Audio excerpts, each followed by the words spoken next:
Beweeg ik nog wel jullie op jullie beeld? Jazeker. Oké. Ja, want jullie staan daarna bewezen stil namens vandaar. We are live. Oh, hello. Hello. Welcome back to Mydel Mysteries. Our last video is now up on YouTube as well, so if you want to watch that instead of this for whatever reason, go ahead. I can recommend that. Yeah, Yes. it's the perfect episode. Everything you expect out of D&D in that single episode. I should rename it into Shopping Party or something like that. We have at least one new icon, new token, which is here on the screen for me at least. I'll open it up here as well. Yeah. It's still the same there. That's not great. But it should update sometime today. And Sydney has a new one as well, but it's not uploaded yet. For whatever reason, we'll need to figure that out. Tess is showing his belly on screen. Yeah.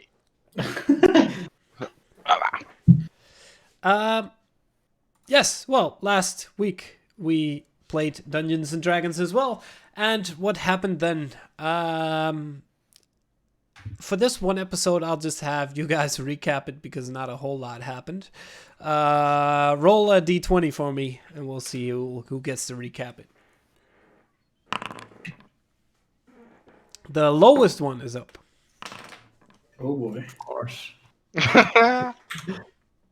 But Sydney, you're the smart one. Thank And that's the first natural 20 out of the way. I rolled a 12, but it's not showing. Okay. Well, Sydney is the one who rolled the lowest in that case. If you can try and figure that out, why it's not showing on screen. Yeah, Who is? you can see it in D&D Beyond, but Maybe the... I'm not sure why it isn't. This one is. You're rolling a dagger. Well, now I am, but Sydney, in character, tell us a little bit about what happened last week. Last we left off, we each had our own adventures. Tess and Theodus had their own adventure. I'm not sure what they did, but I do know that Bryn and I had a small investigation into some spies that we came across along the way towards Wigton. We saw some spies that were related to someone called DD. We are not sure who they are or what they stand for. And during that travel, we came across a small farmstead, which we discovered and which we investigated. From that, we decided to move towards Rigton. And there, when entering towards Wigton, we saw a giant hole in the ground.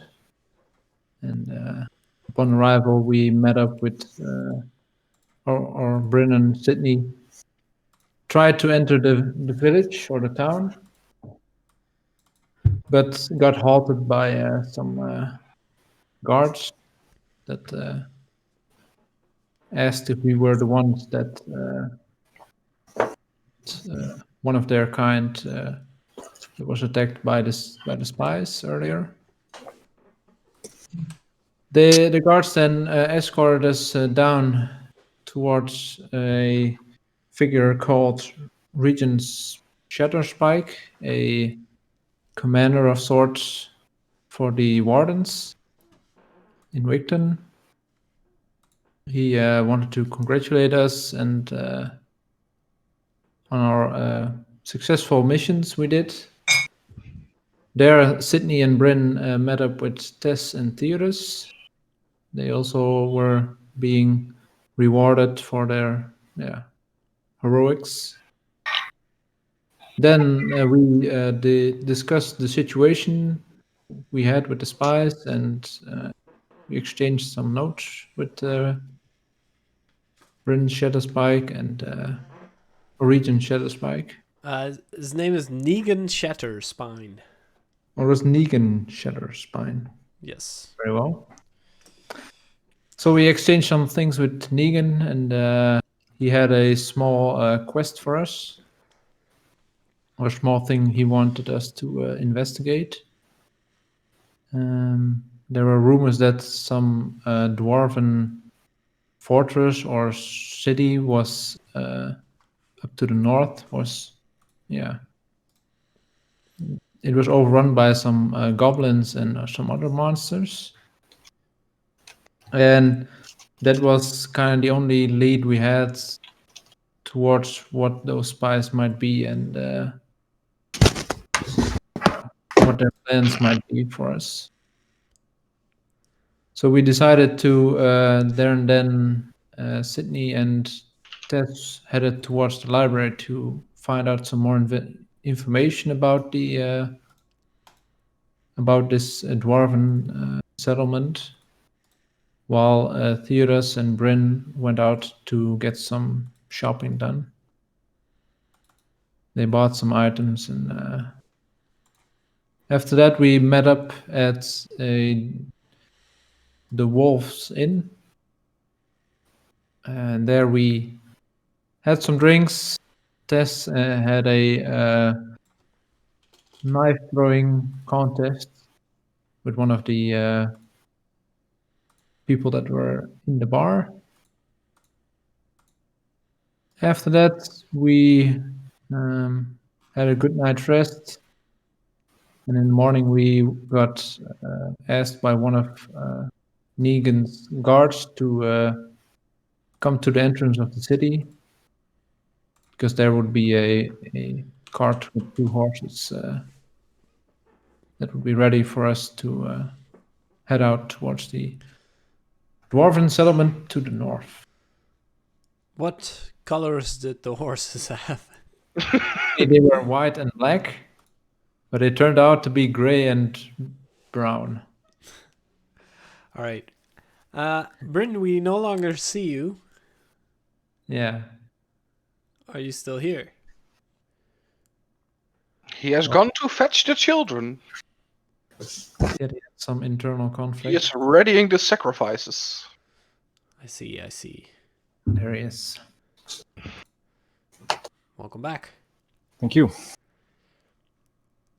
Very well. As you step outside of Wigton, there's still a lot of activity outside of the city in itself. As mentioned, the cart with the 2 horses is present and waiting for you. Does anybody in your group actually know how to handle horses, or has anybody ever traveled by horse and cart before? I sat in one. Yeah, same. It's a good start, certainly. Not in the horse, but in the cart. Yes. It's not a wampa. I would hope so. I've never driven one, so I think I also don't have is experience there with a small seat on the cart where you? I think we need a montage here. Gonna need a montage. put to the image. It's a fairly simple cart in itself, similar to the one that you traveled with. There is what they call, I think, a dicky box at the front, and then in the back there's what appears to be some hay for the horses. You see 2 more sacks of hay and what appears to be a barrel of sorts. And is the cart? Is there a little rock over it? No, not at all. It's an open cart in the back, and then in the front there's the dicky box where 2 people could be seated. The others would have to sit sort of in the back. Okay. So, who's driving this?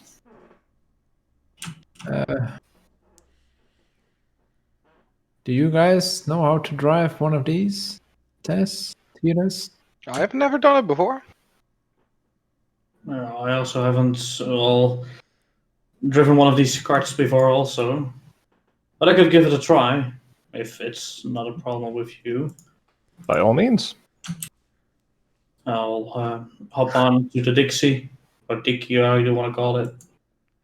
Dixie is something else.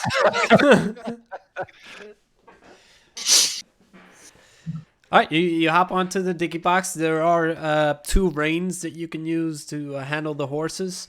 Both of them seem rather calm at the fact that you're stepping on the cart itself. They seem to be pretty used to this entire situation so far. How would the rest of you like to be seated? I'll jump in the back. Same. I'll sit with Theodos up front. Okay, easy enough to do. Tess sits right next to you, Theodos, and you grab the reins. And immediately, as you start casually pulling it a little bit to the left, you notice that the horses start following your lead. As you come to terms with the situation here, could I get an animal handling check from you? Sure. Well, there. 23. Like I mentioned, as soon as you turn to the left, they immediately follow you. You lean a little bit more towards the right. They have no issue with you at all, and you come to grips with it immediately. You feel like you've done this before or whatever. It's almost an instant process of doing what you want them to do. Okay. Seem to be quite unnatural there, Theos. No, it's like I've done this always, which is a little bit strange since I've never rode one of these carts before. But anyhow, I guess I'll take the reins then. Sounds solid. And so does anyone know where we need to go? Yeah, north, or west, but where exactly? Sydney, you did some searching in the library? Yes, I did. It's headed towards the northwest. Okay. And when I look at the map, the only city that is kind of northwestern is the city of, let me see, city of Craffiam. Okay. I think that might be the city that is closest to this old dwarven settlement. Mm-hmm. So I think it's a good guess to head there first. Okay. Do I see a sign with that city name somewhere? There are multiple simple standing posts around. It's fairly odd looking because most of them have a wooden base and then once again stone at the top, which is very well crafted. And there are some locations that you immediately notice. One of them is indeed Craffiam. You see Mydel on there as well. And it does point in a direction towards the northwest. Okay, yeah, I'll just follow it and see what it gets there. Very well. As you start traveling, you notice that the weather around you is it's fairly warm again today, and you notice that the wind is heavier than the last days before you went down here. But it's pleasant. It's the wind is a pleasant change of pace because it's been very hot fairly recently. Mm-hmm. And you start traveling. It's a simple road that you follow at this point, and you notice in the very beginning it's open for a little bit. There's not too much trees or anything around you, and then you start hitting a few farmsteads left and right again, which have pastures on the side of the road and then a farmstead and very simple manners around you. Is there anything in particular you'd like to do while traveling? I'd like to try to write that spell in my spellbook that I've gotten from my new friend. Okay.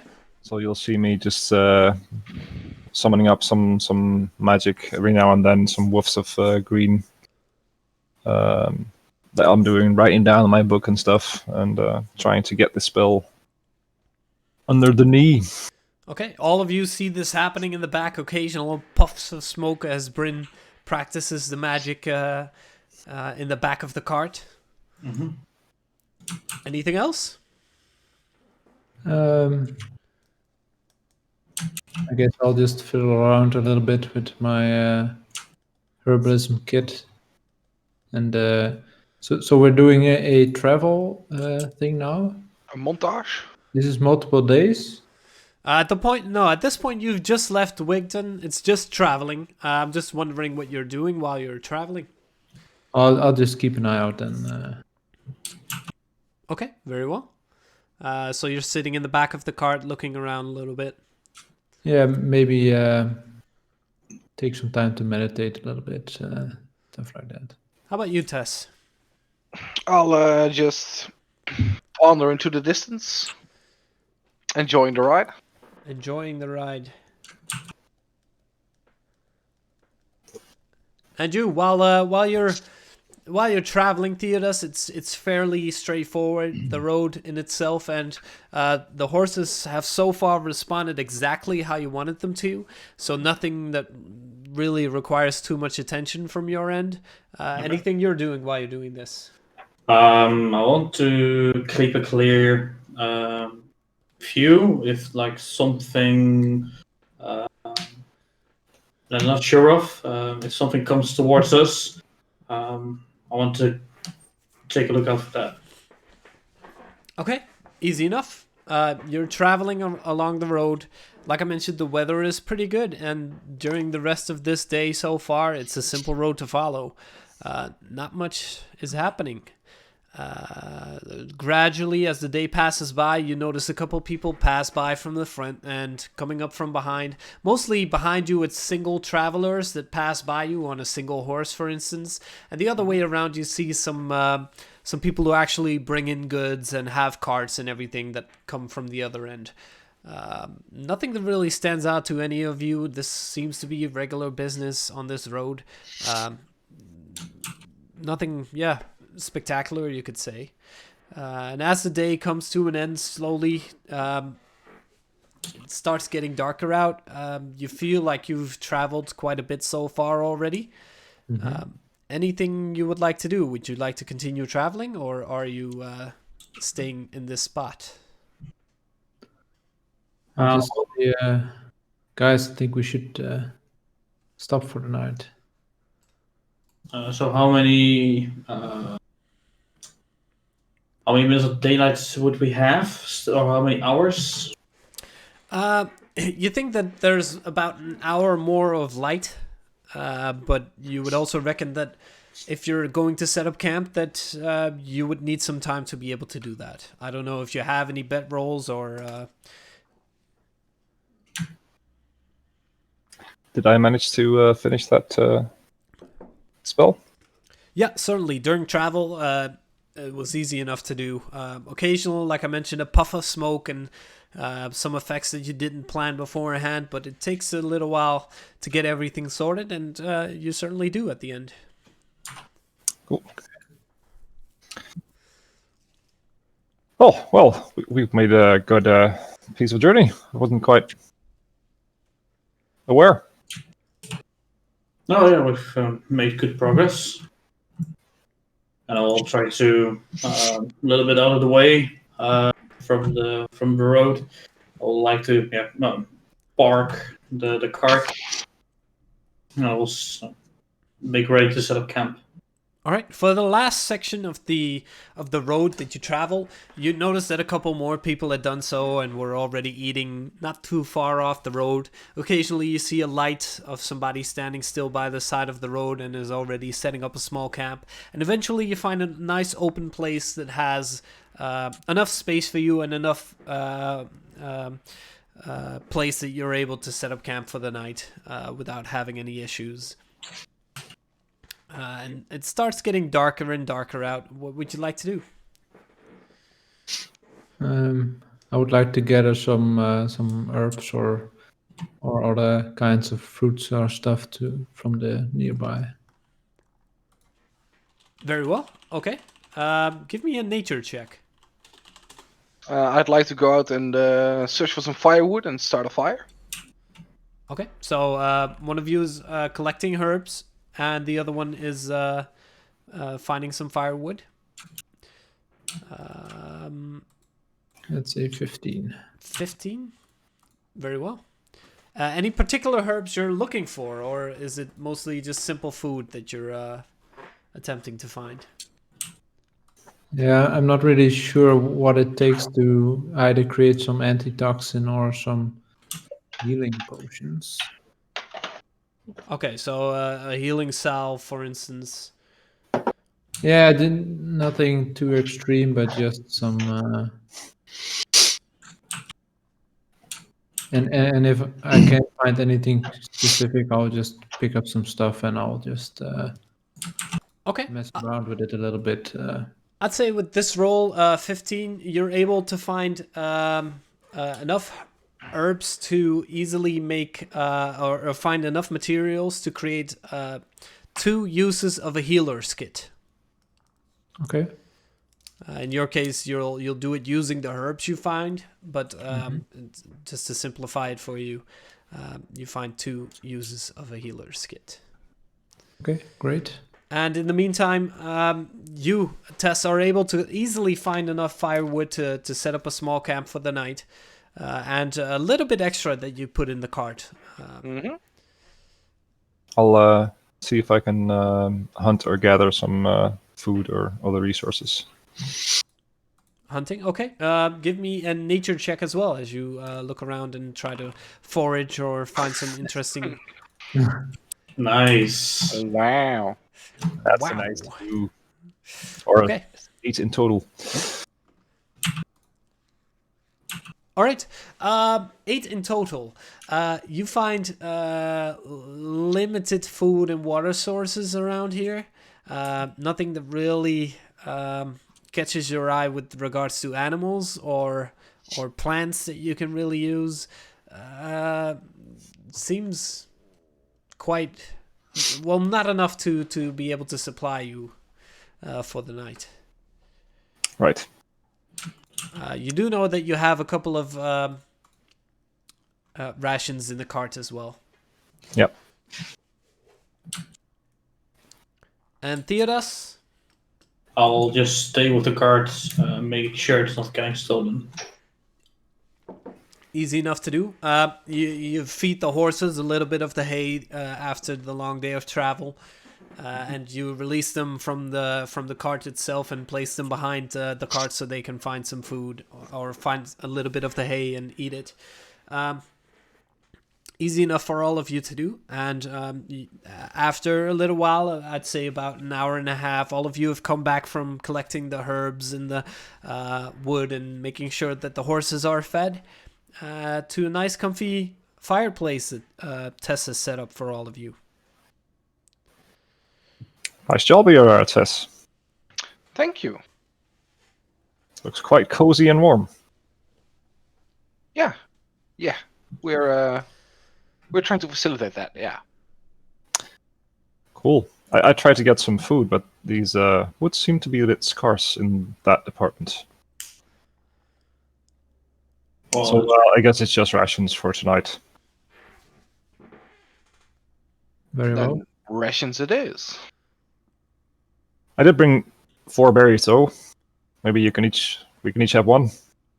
Sort of a different taste on ration for once. Might be a nice change. What do you guys do at these wee hours? Well, I'm just. I found some herbs and some other plants that I'm grinding up to create some salves and stuff like that. Oh, that sounds very useful.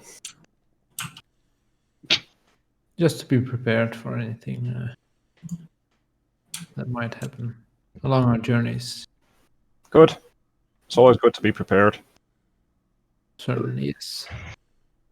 Thinking of that though, how did you guys find that scroll that you gave me? If I may ask. The spell scroll, you mean? Yes. Yeah, Theodas stole it from a dragon. From a dragon. Mm-hmm. You guys saw a dragon? I'll look towards Tess with the expression on our faces, like, why? They were small dragons, though. I mean, even small dragons are pretty big, aren't they? No, it was from actually kobolds. It was locked in a chest, and I happened to have a crowbar with me, and I could pry one of the chests open, and there was a scroll lying in it. Kobolds. These little. Ah, I guess that's what you meant by little tiny dragons then. Yes, yes. And what were they doing with a spell scroll though? Were they magical? No, but there was one standing out from the rest. Like normally,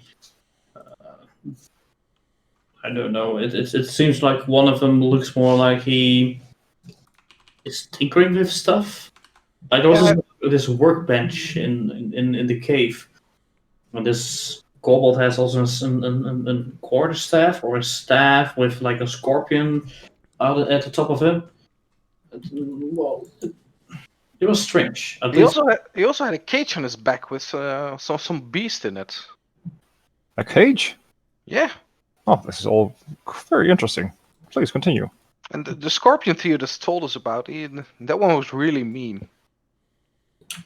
That was an actual scorpion. I thought you just said it was a scorpion on a staff. I assumed it was some sort of an ornament. Oh, no, it was a scorpion tied to a staff. Really? Yeah, you can't make this up. Yeah. Wow. That's amazing. Yes, I didn't know they did that. That's it's actually quite smart. Well, are you familiar with kobolds? Well, I mean, I don't have any of them as friends, if that's what you mean. I've read about them in the books, but I can't say that I've seen any myself. Okay. Well, it could be that you might have seen some. That's. I've seen littler people, but not the kobolds. I'd love to see them though. I mean, it's why I do what I do. I'd love to see all of the things in the world. That's what you do. You look at things. Well, yeah, I try to experience things and see new things and meet new things and people and things. Things mainly. Well, I'm just I don't know how to call all those things. He's just things is pretty general. Yes, I am. I think you've got the gist there, Sydney. Thank you.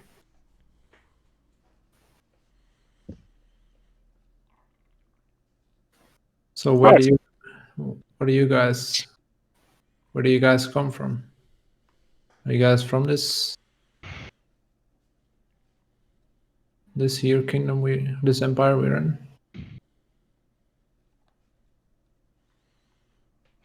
I'll look at Theodus.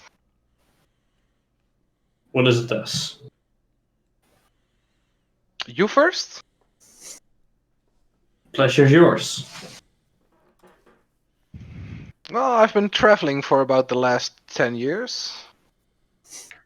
Been here and there and over here. Seen places, spoke to people. So you won't say where you're from?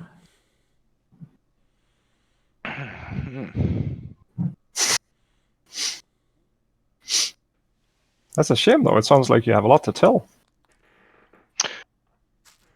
I do, but it's all in the past. Now look at Tess, like expectantly that she's going to tell where she's from. Can I roll for insight? See what? You could roll for insight. It doesn't usually provide any more information on other players.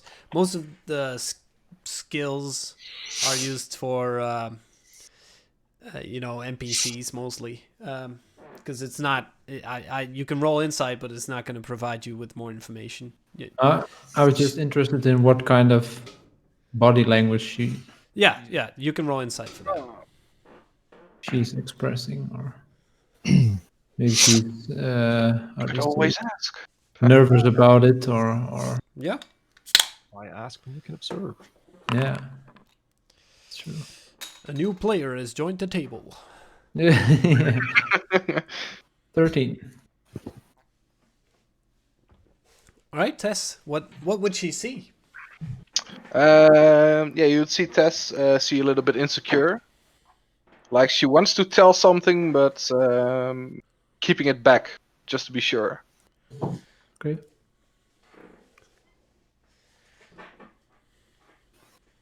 Well, seeing that our good friend Tess is not going to say it, I'll say I'm from Peneth. I don't know if you know the place. It's more to the south of Brickton. I heard you talk about it earlier Yes. to the commander. Yes, my father and I used to run there in a little trading company or trading business. I see. I grab the map and I just look at where it is. You have the map in your hand? Yeah, it's just mentioning that what I'm doing as a character. Yeah. I'll show it to you once again. I think you all are able to see it. Yes. Mm-hmm.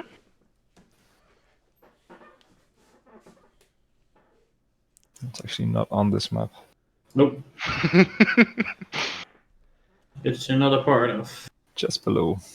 Yes. Yeah. Very good. What made you leave Peneth? Well, one day, and I've always been interested in adventures, but there was not like a lot of adventures coming through our town. But one day, this ranger, or I would say he has a hooded cloak, and also he has a bow, and he told me about these adventures, these places, these cities that he has seen and experienced for himself, and these foes, as he described it, that he defeated. I was very mesmerized by it, and when talking to him, something sparked in me that I no longer wanted to work in my father's shop, and I wanted to head it out. And well, during I've had a little bit of on sidestep, so I my parents were absolutely not happy with it that I went on an adventure. But along the way, I also met like another great companion. His name is Orsik. Orsik Brazik. He's a dwarf, and he's a good fella. You can really have a great laugh with him. Where is he now? Well, he wanted to have something meaningful in life than just avenging, and he joined the army. I see. Joined the army. Well, Yes, ambitious. he wanted to do something meaningful with his life. I see. Very good. So, what was the name of this trading company, Theodus? Well, the trading company is Uzumar's Emporium. Ozimar's Emporium. Yes.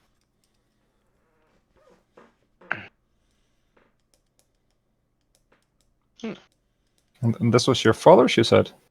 Yes, it was. So is your last name Usamar then? No, it's Payaris. Uzumars is my father's first name. Oh. Uzumara's. What was that last name again? Peliaris. That's quite a mouthful. Yes. Luckily, I did not come up with that name.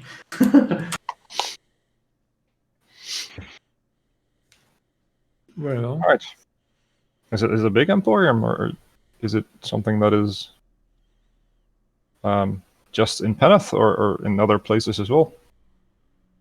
Well, as far as I know, my father only had this emporium in Peneth. That's the only business I know there is in Peneth. I see. Didn't quite have these things where I came from. Where are you from exactly, Bryn? Oh, I'm from Stanson.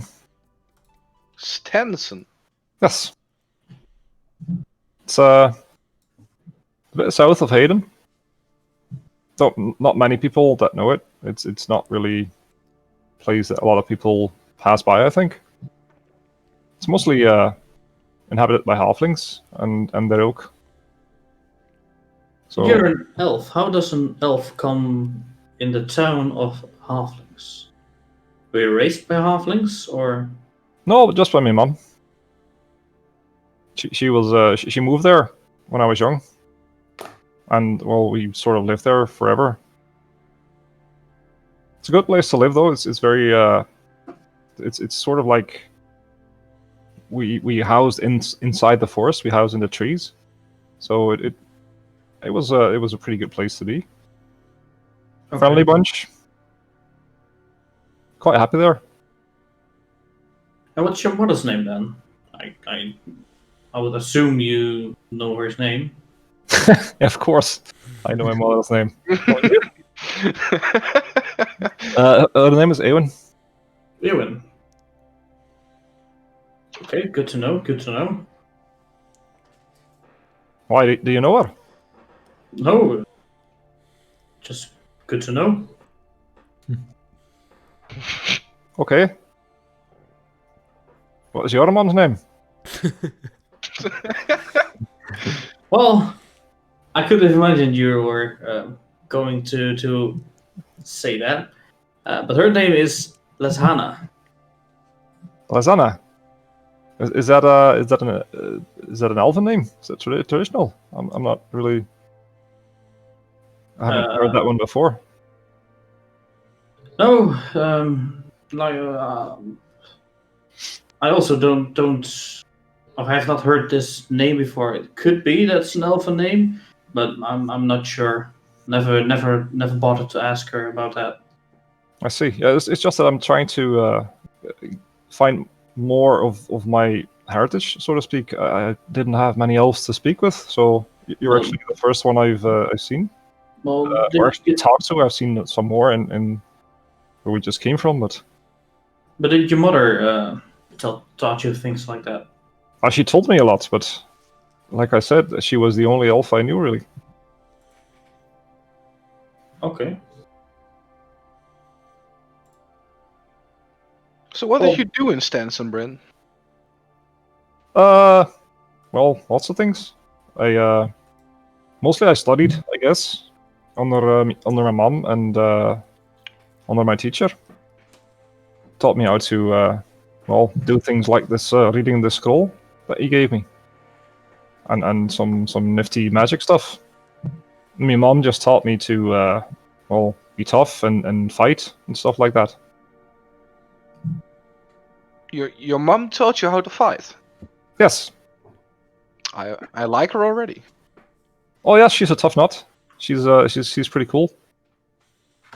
She's actually a lot tougher than I am. She used to fight, I think, in where we came from originally. But, And where do you came originally? oh, what the fuck if I know? I tried to ask her, but she wouldn't tell.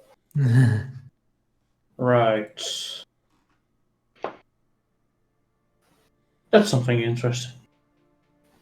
Yes, it's something I've been searching for quite some time now. Haven't quite figured it out yet, though.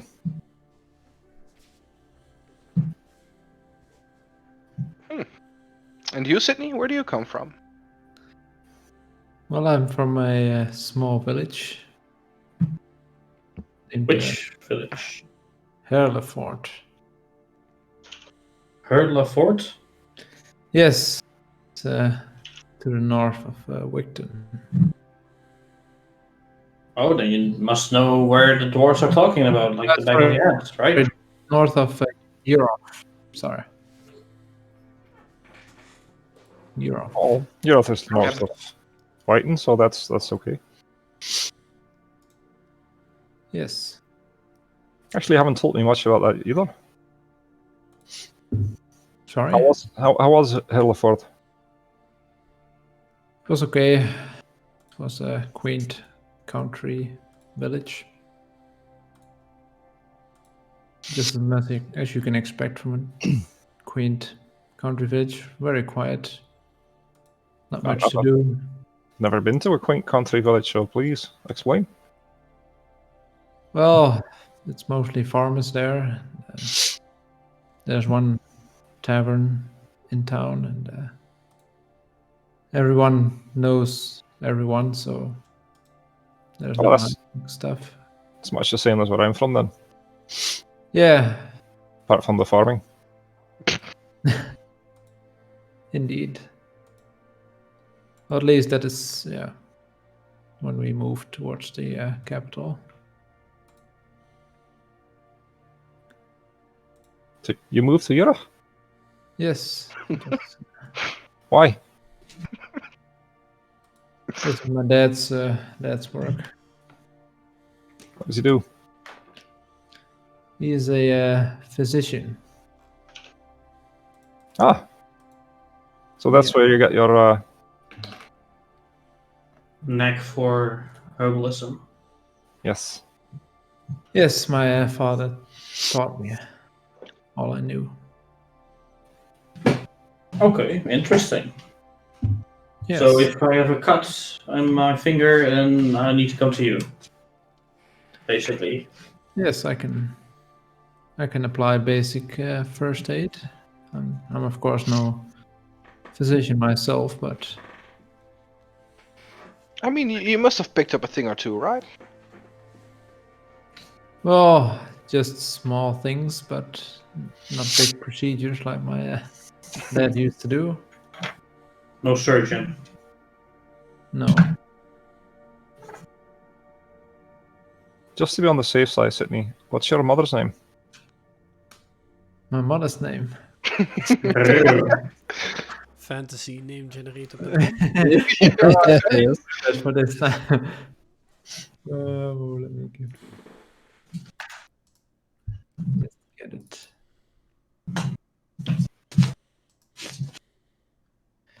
Knowing your backstory, eh? My mother's name is Jasmine.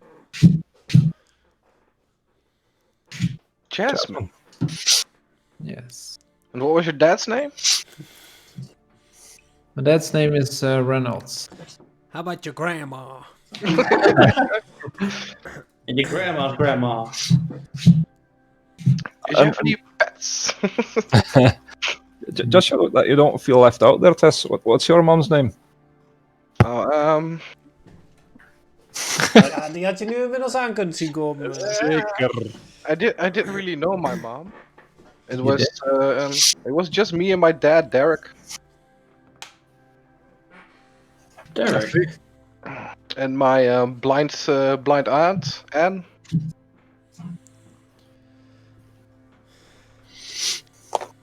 Aunt Anne. How's a ring to it? And you're now looking for your mother? I haven't really thought about it to look after her, no. Or at least to look for her. That's the step before looking after someone. Indeed. But you don't even know her name then? No, I asked Dad a lot of times, but he wouldn't say. It seems you have a similar situation as I have. Although I did get my dad's name, but that's about all I got. What is your dad's name then, Bryn? My dad's name is it's Tyrrell. Tyrrell, okay. Tilglanadal. Ah, yes. I know that one. It's from the north. Could be.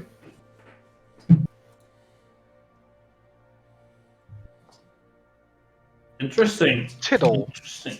Tyrol. Tyrol. Or if you want to get the actual pronunciation, Tyrol. Tearal. Tyrol, yeah. Tearal. Tyrol. Sounds a bit Frisian. Well, it's good to know a little bit more about the companions you're traveling with. Yes. It's good to get to know all you. It's fun having some more people to travel with. I mean, I'd loved having Sydney along, but to have you two as well now.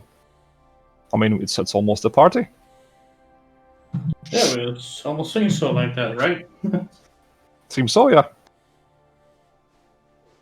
What we might could do is maybe in the distant future, we Bryn can go to Peneth and maybe see the rest. Maybe see other people of our kin. Oh, I'd love that. I'm constantly searching for more of our kin and to get to know more of our heritage. Because, like I said, I was taught a proper way to be an elf, but only got this book my dad left me to know something about the actual, well, being of an elf, if you know what I mean. No, not really, because I would know or at least I don't know how to act like an elf, but I know some things. Like, Well, I mean, like I'm sure you can do this too, and I'll get out my water flask and I'll use my what you call it, shape water to just make the water pour out and sort of water bend a little. I'm sure you can do this as well. I look a little bit amazed at it. But I've seen this before, and I'll look. Well, I'm not sure. I've actually never used any magic. So You don't? no. Oh, I thought this all elves had this. I mean, my mom had this and I had this, so I figured it was something elf related. No, it's at least I know that my mother could do it, and my sisters could do it, but I've never used any magic thus far. I'd be very interested in meeting your mom and your sisters then, if they can do it as well. Not that I don't like you, but I mean, I'd love to hear from them to see what their experiences are with this being an elf stuff. Being an elf stuff. Being an elf, Yes. I'll look at myself. I'm not an elf. Well, I think you are, but you don't have this part of it. I mean, I think there's something more to just being an elf than just having pointy ears, you know. Yeah, I think there's more than being elf to just pour water out of a bottle with not your hands. Well, I think you're completely right, but this is just one thing that I learned. So I figured you could do it too. Sorry. Didn't mean to be a dick about it or something. No, seeing it as a dick move, but well, like I've seen other people, but never mind. You're just not a kind of elf. That's okay.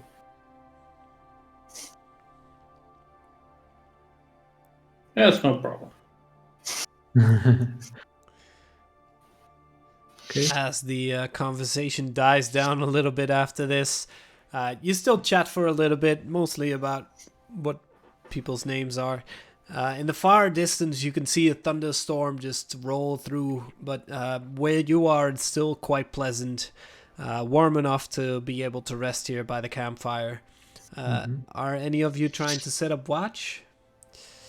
You do notice as well, not too far off, there's a couple more lights, and then a little ways behind you, there's a few more lights as well, indicating that there are more groups of people who have set up by the side of the road.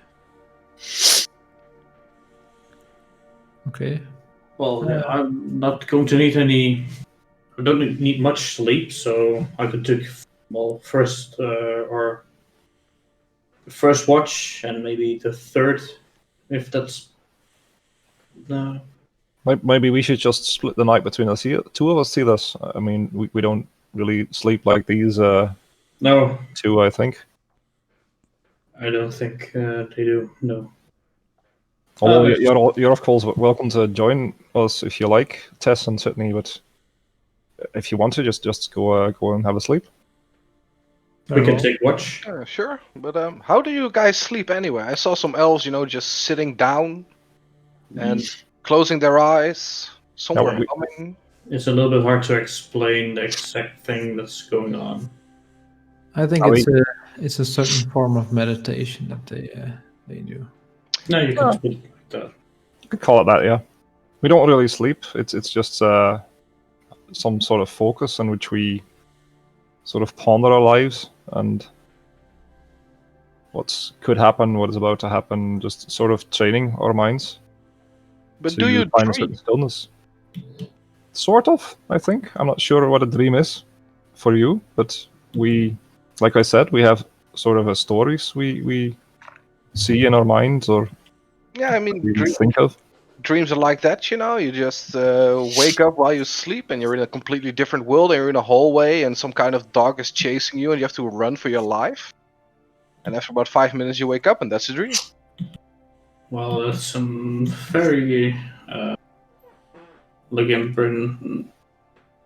disturbing dream, to say the least, if that's a dream. Yeah, it doesn't sound so functional. Why do you do that? No. Well, I think it's just a way for our brains to comprehend certain things we've seen or to store them, and sometimes we see them and sometimes we don't. Yeah. We don't have any control over these dreams. Oh, that sounds difficult then. I mean, we don't have full control, I guess. I mean, I don't know if you have, Theodis, but it's not that wonky. No, it is indeed not that wonky indeed. This Well, is strange. Yeah? And those are the dreams you're calling about, or? the dreams are just images that are made up by the brain itself, and By our minds. Oh. you can think of it as you have now. You have thoughts, and maybe when you think of someone, your father or your parents, a small image pops up in your mind, and it depicts your father and your mother, and you know what they look like. Right. Or a hellhound, yeah. Yeah, I'm still a little bit skeptical about that, but sure, if it works for you guys, I'm fine with that. Yeah, I suppose so. Very well. Well, if you guys are going to take a watch, then I'll go get some rest. Yeah, No. Oh, by the way, Sydney, did you get any herbs that are a bit more caustic in nature? Maybe. Are you looking for any? If you have some, I want to try something out with that new spell that I found. Do you need anything specific? Or if you have anything that's a bit more, like I said, caustic or a bit acidic or something. Let me see, and I'll rummage through my one of my healer's kits that I got. Is there anything in there that might fit his description? Rummaging through what you found, there's nothing that really seems to fit the description for what you found so far. Okay. But you, with your history, you would know how to find some if you maybe took a moment to look tomorrow. Sure. I don't have any now, Bryn, but I can take a look for you tomorrow. Oh, if you would, I'd be much obliged. Thank you. But by all means, do have some rest now. Do you want to take first, or should I, Theodus? Don't have a preference. I'll go first, and I have some stuff I want to write down. Okay. Seeing the rumbling, I will set up my bedroll underneath the cart. Okay. Easy enough to do. The rest of you go for your rest. Sydney resting underneath the cart. You occasionally hear the stomping of the hooves of the horses right next to you. But it's a comfortable rest. Could I get a perception check from Bryn, who's on watch? Persuasion, that's cool as well. Well, same modifier, so. Alright, 20. Your watch seems to end without any issues. You watch the rolling thunderstorms in the distance. It's off towards the direction you'll be going later on, a bit further towards the west.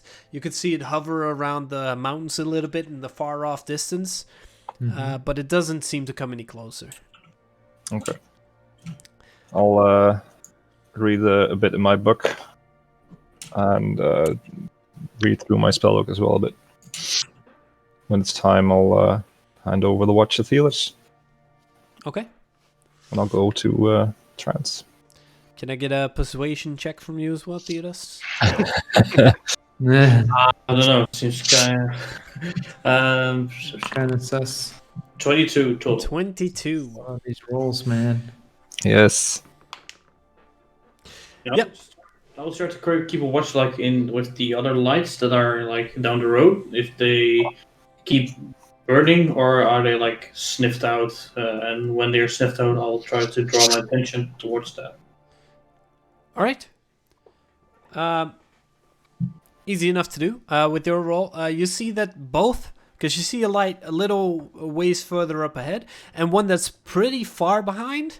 It's quite a bit further away, but you can just make out the little light in the distance.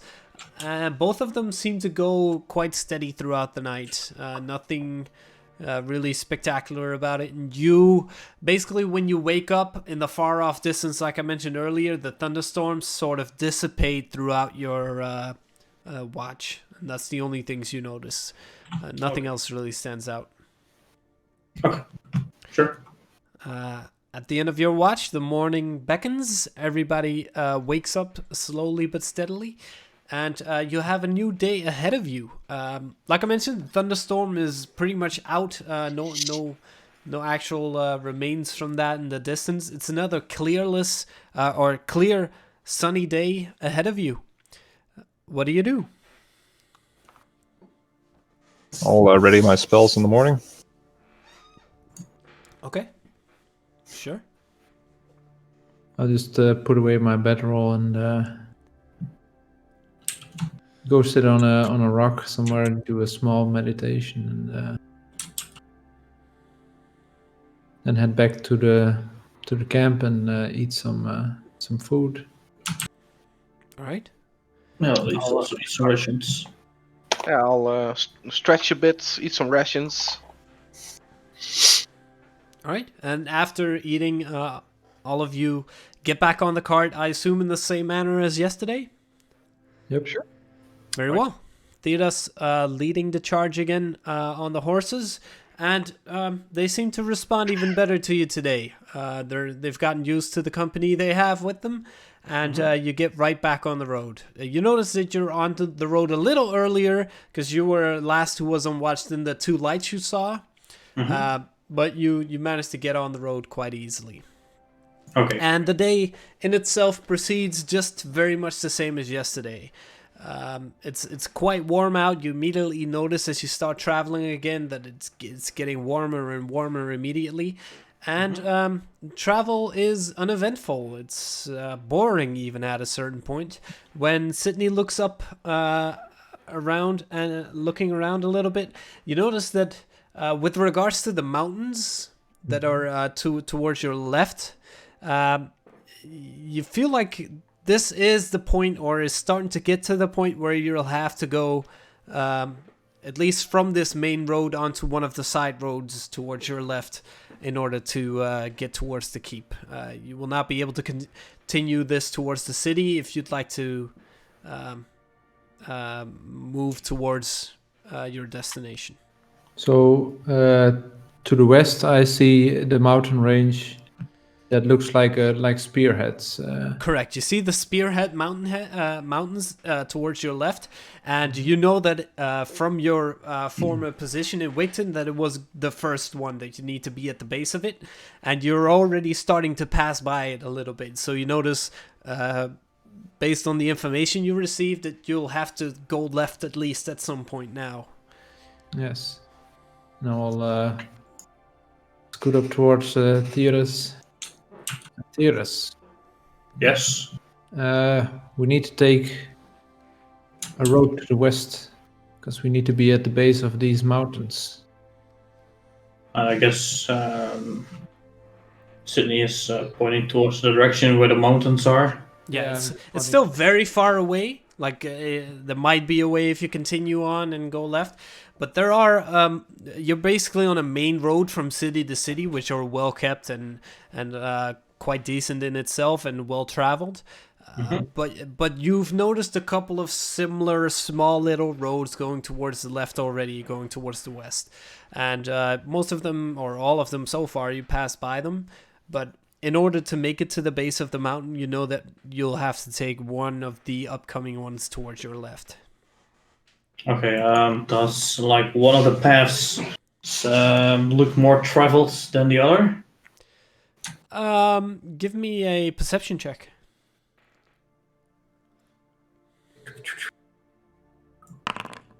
Well, 25. Doing good so far. Okay. Yeah. I'm on a roll. Yes and no. It's hard to say. There's a couple that are actually a little more well-traveled, but some of them you already see going up to what appears to be a smaller farmstead further up that single road. And others that appear to be very simple roads, like not as much gravel as much as it's just traveled, and you see that there's dirt where there used to be grass. Yeah. So, there's a few that you can take, and that seem to head in the right direction.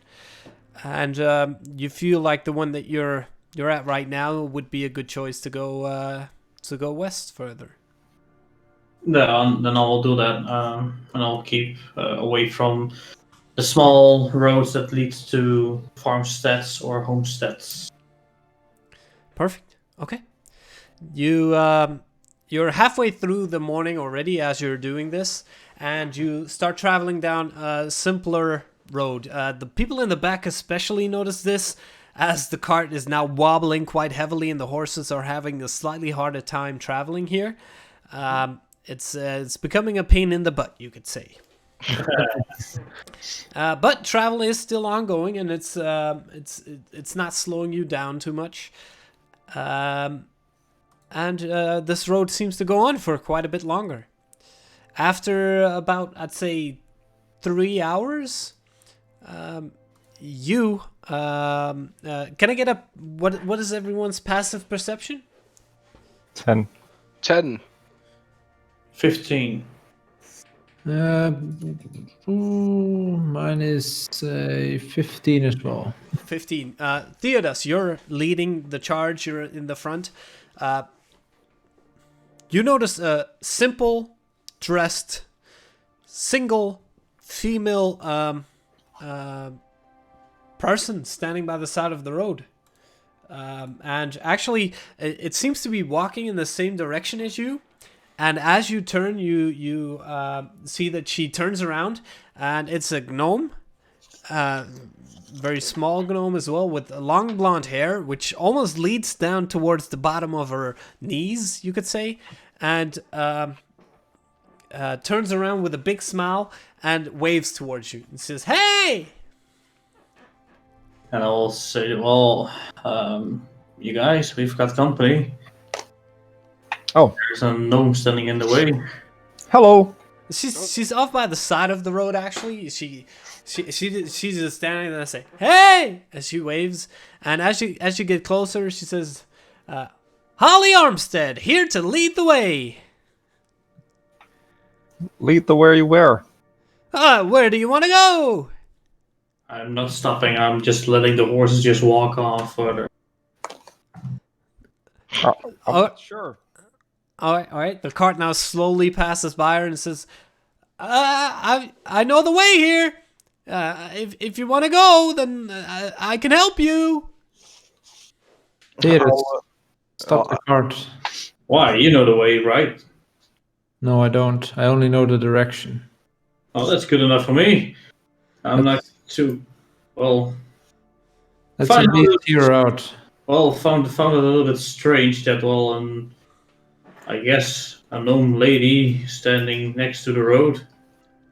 Theodis, first off, it's a lady. She wouldn't do anything. Secondly, she's just a gnome. Even I could take her out. Yeah, we've seen that with those kobolds, right? I have slain my fair share of kobolds, good gentlemen. Yes, yeah. I'll yell out. Do you know where Keep Minerals is? Minerals, of course. It's easy enough. I can help you that way. I can be with you for today. Make sure you're safe. And all I ask is 4 gold pieces. Well, no, that's a no for me. I'm really going to stop this cart for this gnome that's asking gold for saying she knows the way. 5 gold seems a little bit too high. Well, if you don't think it's useful, then I guess not. We already got the direction from Sydney. Yeah, but but it's only a general direction. It's not an exact location. You could be searching multiple days to find this settlement. I'll yell to her. Do you know the exact location? As you call that towards her, the cart is still moving at this point. The distance is slowly getting more and more, and she says, it's a few more days from here. Well, there you have it. It's a few more days from here. So Just take her. She knows the way. We barely know the way. She seems to know her stuff, yes. Well, are you going to pay for her test? Well, let's at least have a talk with her. Maybe we can either lower the price or persuade her in any way. Are you good with persuading people, Sydney? Not really, but we can at least try. Yeah, I'll talk to her. We'll be fine. And I'll look at what it says. Yeah, like that one time in the bar. And I'll Yes, slowly But better. And I'll slowly let the cart stop. Okay. She's kept going while the cart moved past her, and as she comes closer, you see that she has what appears to be a small backpack and fairly simple traveling clothes. Like I mentioned, long hair, and she just comes back towards the side of the cart and says, "There's many orcs here. I can sort of move you around them or make sure that you're safe on the road." I'll keep a close eye on her. Do you have any references, miss? Well, I'm still here, aren't I? Well, yes, and the same could be said for us. Well, you haven't been there. I know where it is. I know where everything is in these directions. So where are you headed right now, and where did you come from? Right now, I'm headed towards the mountains. That's awfully general. Well, I mean the mountains. I'm gonna climb them. Why? Why? 'Cause it's a challenge. Especially doing it by yourself when you're up there and the cold, harsh wind surrounds you. It just feels spectacular. And when you look down at the world, especially in my size, everything seems small for a change. I bet. And I'll move towards Tess and I'll look in the direction also at Sydney. Well, We could give you a ride to the mountains. Sure, I can guide you there for 4 gold pieces a day. Well, we can pretty much see the mountains, though. yeah. Certainly, but are you aware of the dangers of the road here? Yes, twigs and branches on the road. Yeah, and I mean, falling on the road is pretty painful as well. Well, then I wish you luck on your travels. And she waves again and starts walking off. I'll take the reins and I'll let the cart move again. Okay, the cart starts moving. She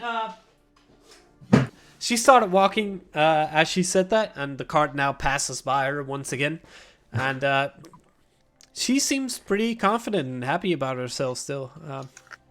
Just walking ahead as the cart starts moving slowly away from her towards the mountains.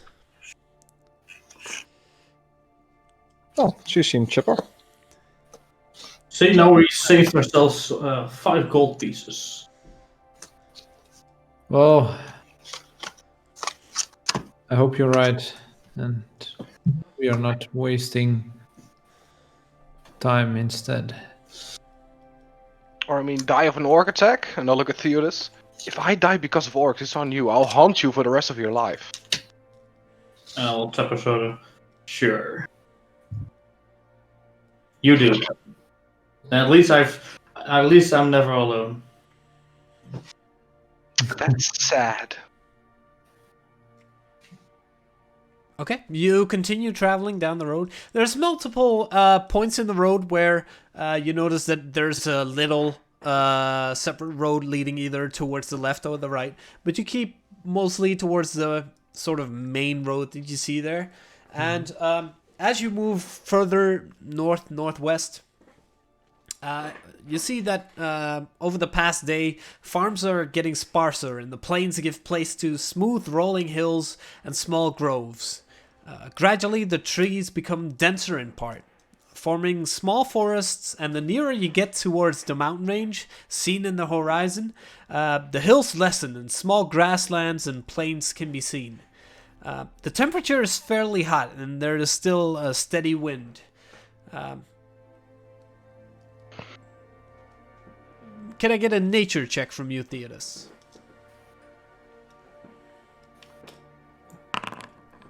Six. We'll 6? be fine. Okay. Who was sitting in front? Tess, right? Tess and Iris. Yes. Okay. As you're traveling, like I said, there are more and more trees around you. And it's the people in the back who start noticing something. And Theodis notices it as well. So it's Sydney and Theodis and Bryn. It's been mostly simple, the regular old noises that you hear while traveling. The cart itself, you hear some birds overhead and some trees towards your sides. But after a certain while you're traveling, you suddenly hear... It's coming from the direction that you're headed in, and it's quite an uncomfortable sound. It's like heavy footfalls further up ahead. As this happens, Theodis, very far off, you're basically at a small hill. And as you reach the top of it, you can look quite a little ways away, and you see what appears to be a large group of creatures or persons, or it's hard to say from a distance, coming your way, but one of them is very large and it's like a group of humanoids coming your way, but one of them stands out as being a lot larger than the rest of them. Mm-hmm. And do we see those as well? Theodis is the first to notice this as you come over the hill. You, Sydney, you heard these noises, and you look over the shoulder and you see this as well. What appears, or at least you see smaller creatures, hard to say what they are at this distance, but one of them is definitely a lot larger than a creature you've ever seen so far. And it has what appears to be a large sort of... it's almost like half a tree that is carrying over his shoulder. You're still very far off, and you can barely see this in the distance. Is there like another way to go around them? Looking over this hill, give me a perception check. Oh, 7. 7? no other roads, nothing visible with regards to other roads. But what you do see is in front of you and beside you, there are heavy trees, and they seem to just be following the path. So there are places off to the side of the road that you could maybe store your cart if you're quick about it. And once again, you start hearing the footfalls getting heavier and heavier. Okay, so this creature is taller like the trees that we see now. He's tall. He's definitely a lot taller than you are. But the trees might be taller. Okay. So look, we need to think fast, guys. What are we going to do? Well, We can hide the cart here. start first. I What? mean, Why? What's that sound? It's a large creature. I'm not sure what it is at the moment. I'll stand up and see if I can see the creature. I'll look forwards as well. Yeah, all of you see the same mirage now, and they're slowly getting smaller. It doesn't appear like they've noticed you just yet, but there is a group of, you'd say about 15 creatures, maybe 16, one of which is very much bigger than the rest. But the rest are also quite close together, quite large in itself. But yeah, like I said, one of them actually stands out, like he's carrying a large tree trunk over his shoulder. Seems to be dim-wittedly looking around a bit. They're getting closer and closer. Else, there are a lot of trees like next to us. Yeah, trees on either side of the road. There's some groves, some bushes, and an opening as well. A little bit of an opening that you might be able to fit your cart in between if you're quick about it. But you'd have to go quite quick in order to make this happen. I will do that. But do we want to be hiding from this? Probably yes. It's better than fighting. I don't know what these creatures are. If you like, I can hide us. Yeah, I will just park the cart in the opening that are still here to be a little bit obscured, and I will ask Bryn if he can cast something to make us invisible, since he mentioned that. Yeah, you start hearing the footfalls heavier and heavier. Now you hear some roars and some communication in between creatures that you don't really recognize just yet. But it's loud and it's aggressive towards each other even. Mm-hmm. I'll cast a minor illusion to illusionize a shrubbery in front of the cart. I'll follow example, and I'll just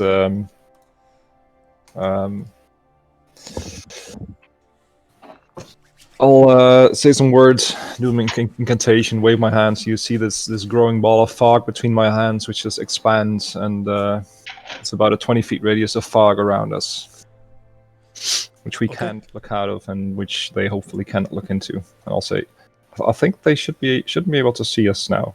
Isn't fog a little bit suspicious in the middle of a forest? I'm not sure.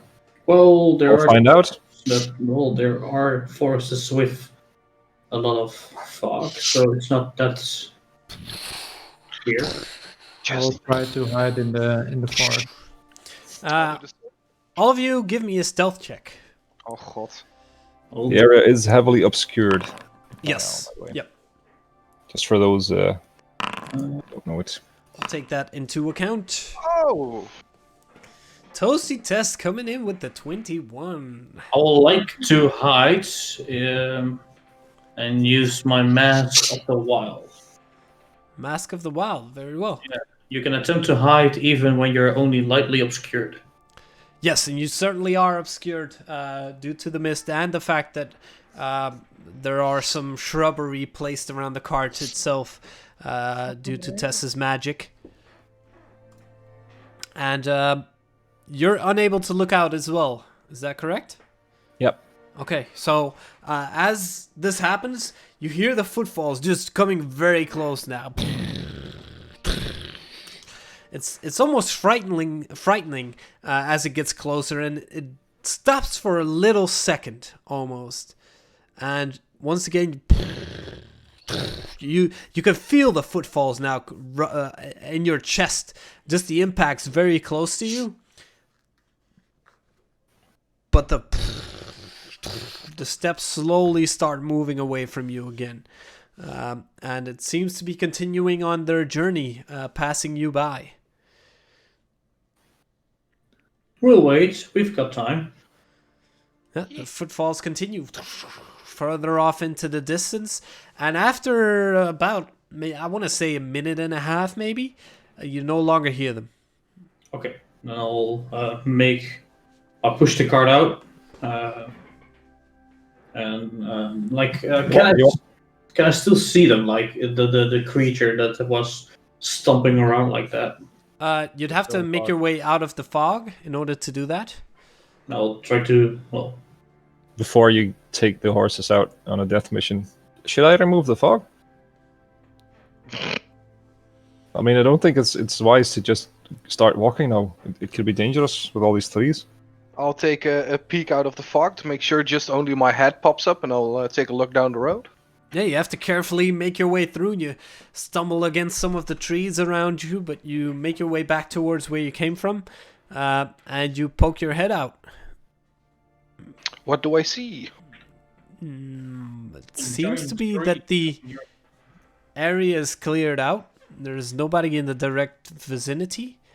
And from the direction you came from, there's a little bit of a hill you'd have to go over in order to see back the way you came.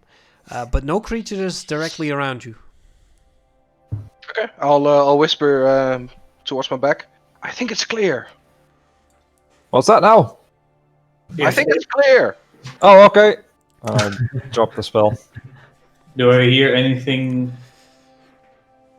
like the normal forest sounds coming back, or? Yeah, simple forest sounds around you, and nothing that really seems different than any time of the day earlier. Yep.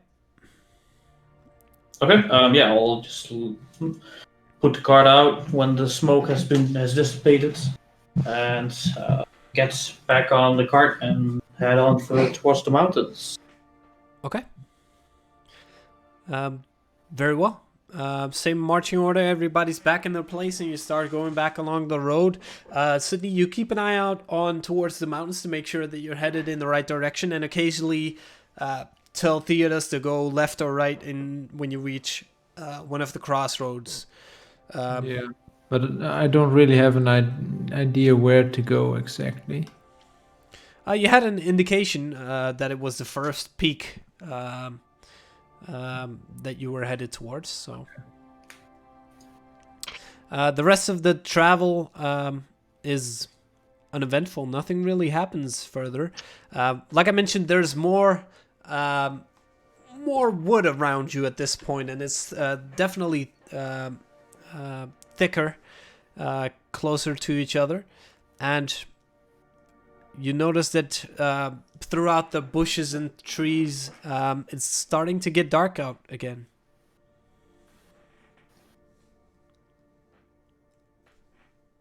Okay. Is there any place we can place the cart? Is there like a little opening, or? Yes, there are a few openings, and especially if you travel for hours on end, you start looking the last hour of daylight, and you do find a place a little ways off the road, not too far off, just to make sure you stay close to it, and you're able to put the cart and then move your camp a little ways away from the cart in itself. Yeah. Okay. Yeah, I'll take care of the horses. Take them from the front and put them in the back to eat some hay. I'll let them eat some hay. I also like to search for some spices, herbs. Okay, give me a nature check, sure. 11. This is a campfire in the woods. 11. Any particular herbs and spices you're looking for? Yeah, more like herbs of the healing kinds. Ah, Uh-huh. All right.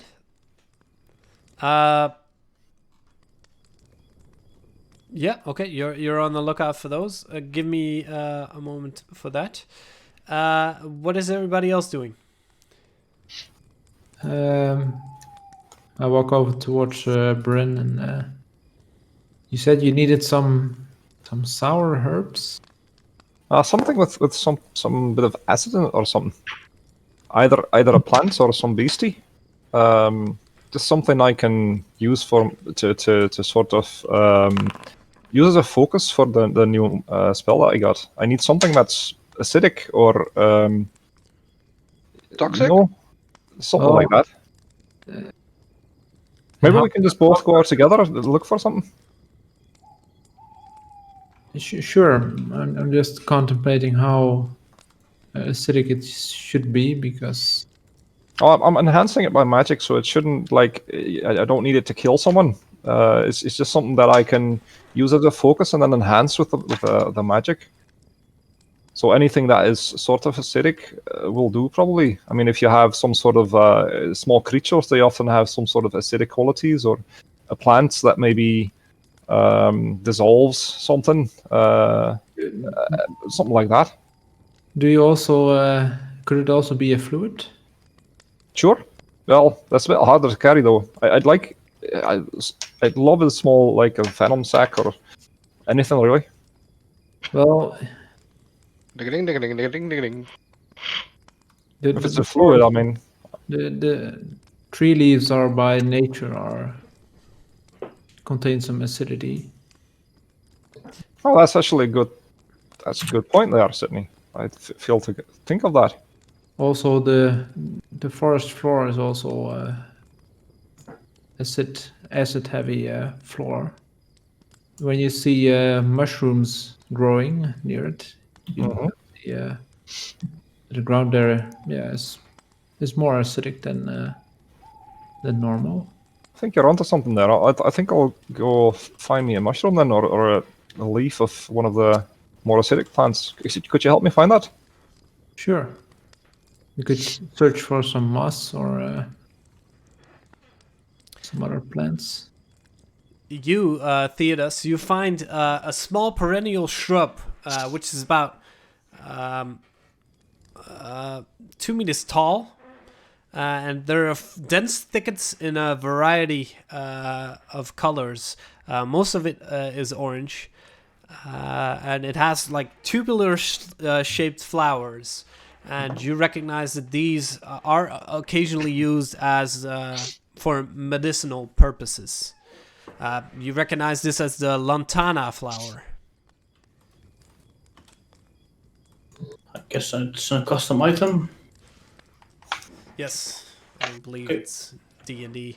But these flowers can provide 1d8 of healing.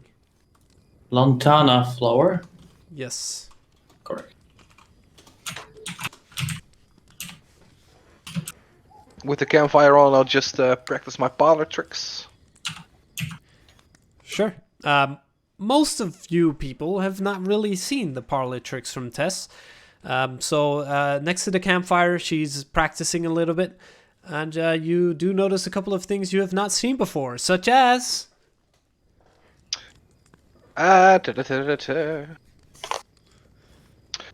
Throwing a card down into the ground, and then revealing the same card from my sleeve. And when you look down, you don't see the card there anymore on the ground. I'll just keep a good eye out. Just notice what you're doing. I'll look at this and quietly just see if I can get the same thing done by using my magic. All right, how would you like to try to do that?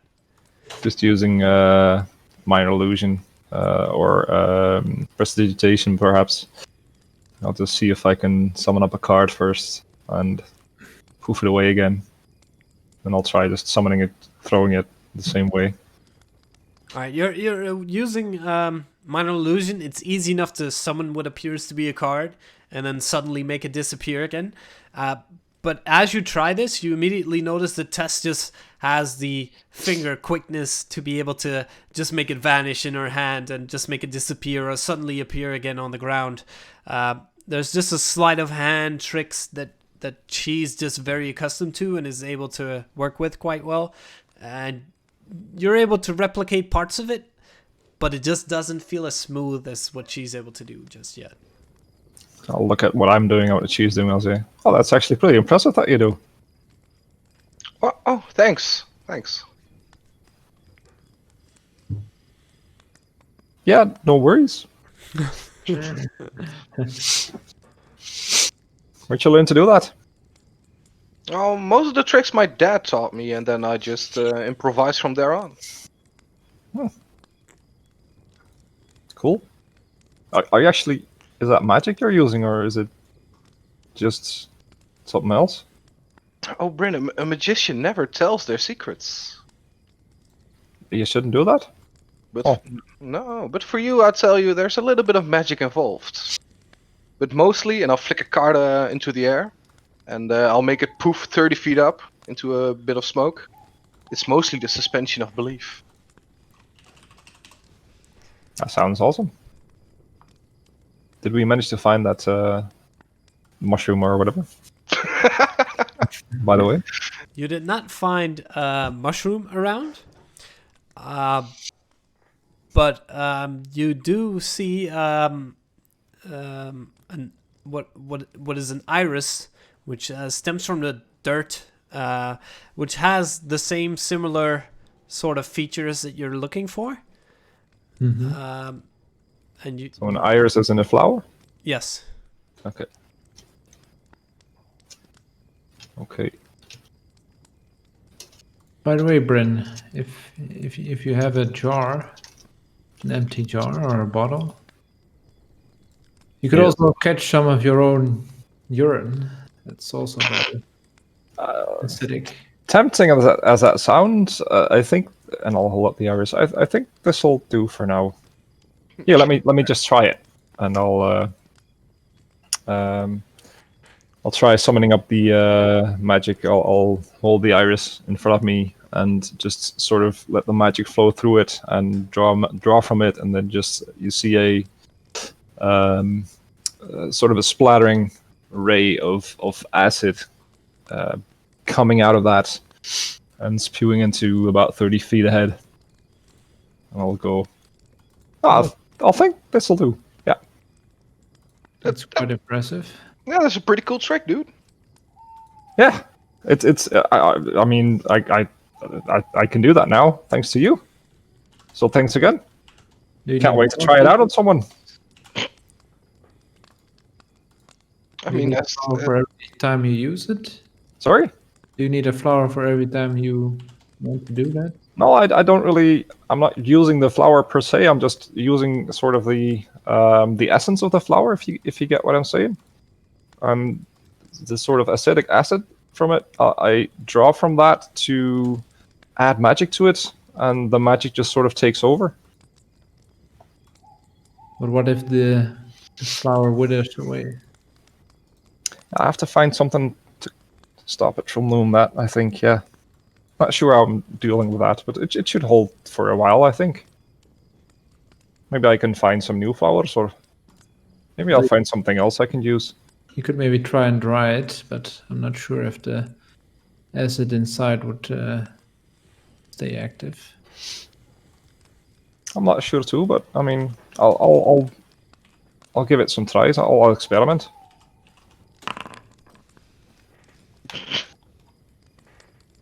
Okay. Do you care to spot, by the way, Sydney? I was just about to ask you the same thing. Yeah, sure. Let's. Cool. I'll grab my staff and stand up and get ready. I've learned some new tricks, I think, though. Sure. This armor's just finally starting to feel like it is supposed to. Come at me, and I'll stand there, and I'll just stand there and see what he throws at me. And when I do, you'll see me just enter sort of a stance, and you've seen me do this before. Like I have fluid movements in the way I do battle. But it seems more like a dance now, more coordinated. And Okay.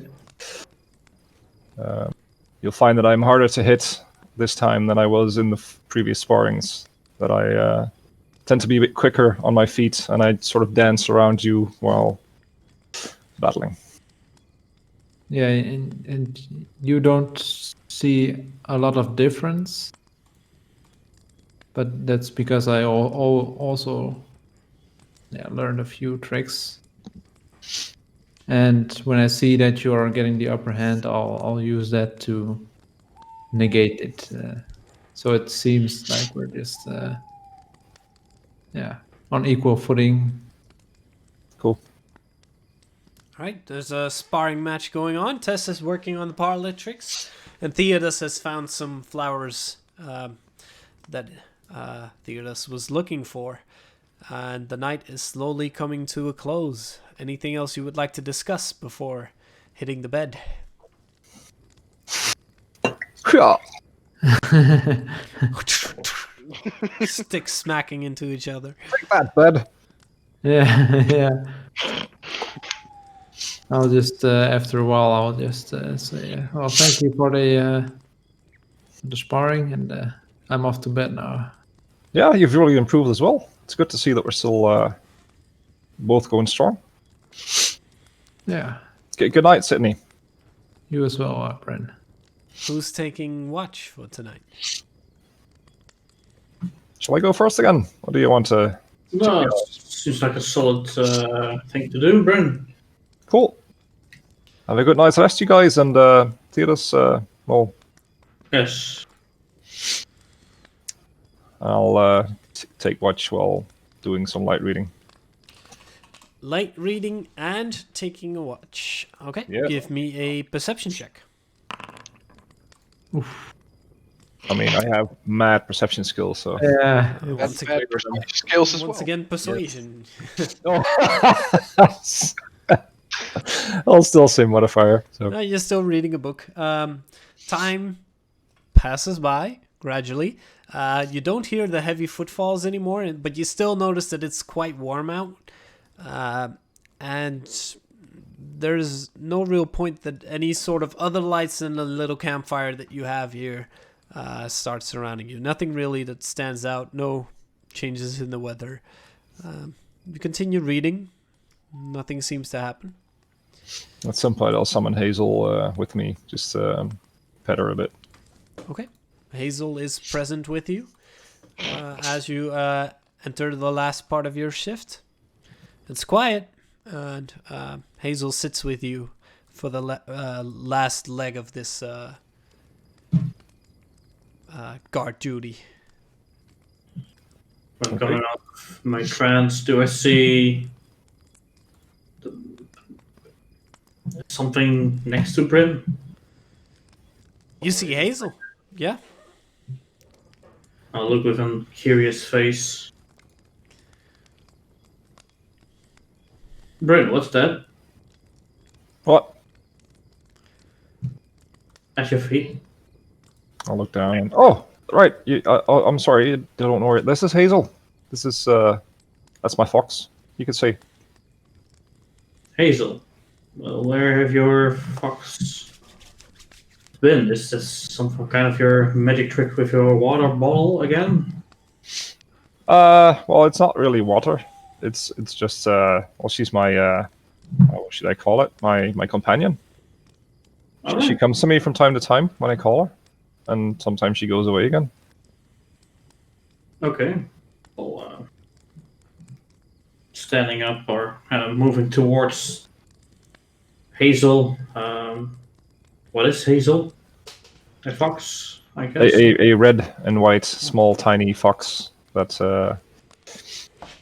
seems to just stand near me, takes the petting, and just seems a bit of a sleepy creature, really.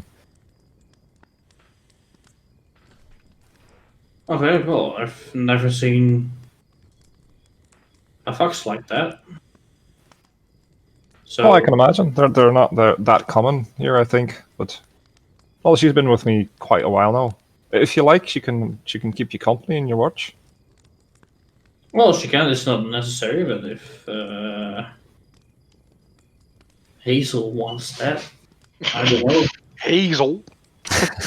Hazel will not. Well, I can send it away as well. It's just whatever you prefer. I don't mind. Oh, okay then. I'll just get a bit of a eye close then. Sure. Have a good watch. Thanks. I'll sit in cross-legged position. Hazel will probably sit on my lap or something. Okay. Just watching around. Easy enough to do. Hazel is moving around you a little bit, keeping an eye out while you're sitting cross-legged.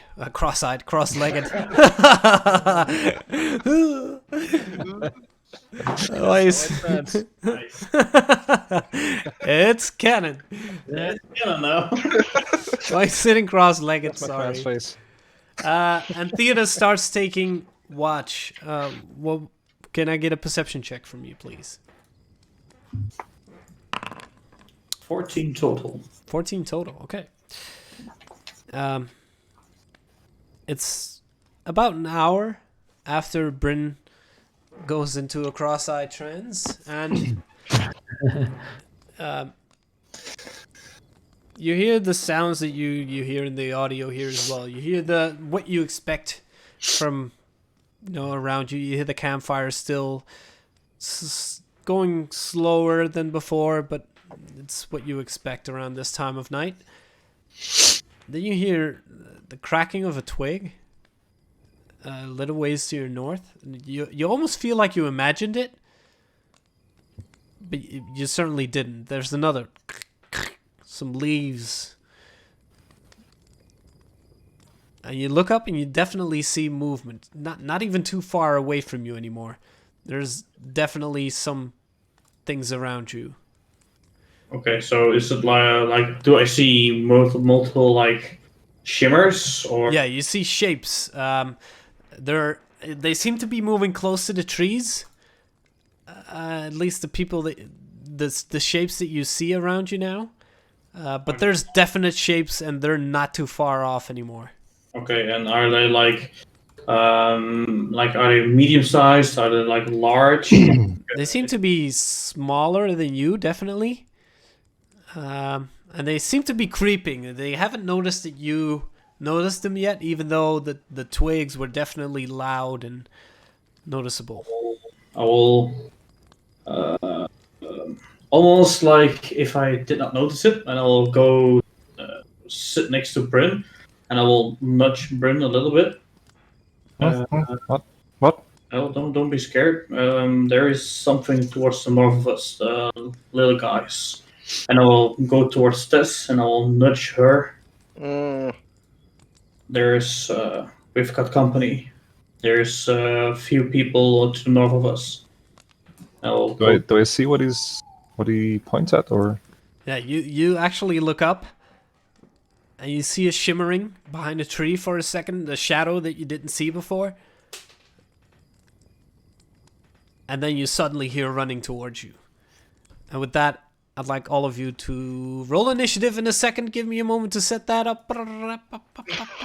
Just wait. He needs to get It's happening! Heeft Hazel's eigen initiative? It depends on what you want. I don't care. I guess yes. I think it's easiest to just throw him in my initiative, but Yeah. officially he has its own, but I don't think that.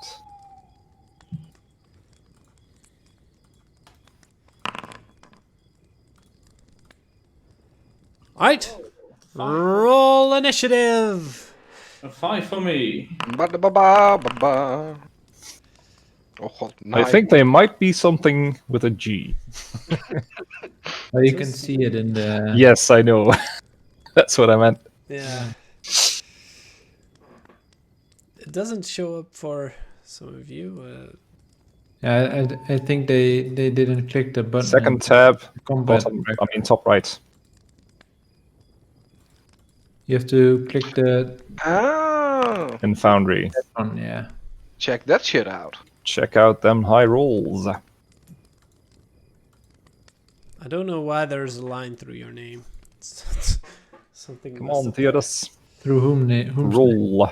Yours It doesn't matter. I don't see it. NPCs. Theodas, you haven't done your roll yet, but I can move it there if you'd like. I'm looking, but Second tab in Theodas has Foundry. a 5. Okay, I'll put it in for you. Yeah, on Foundry. yeah, second tab. I have no active encounter.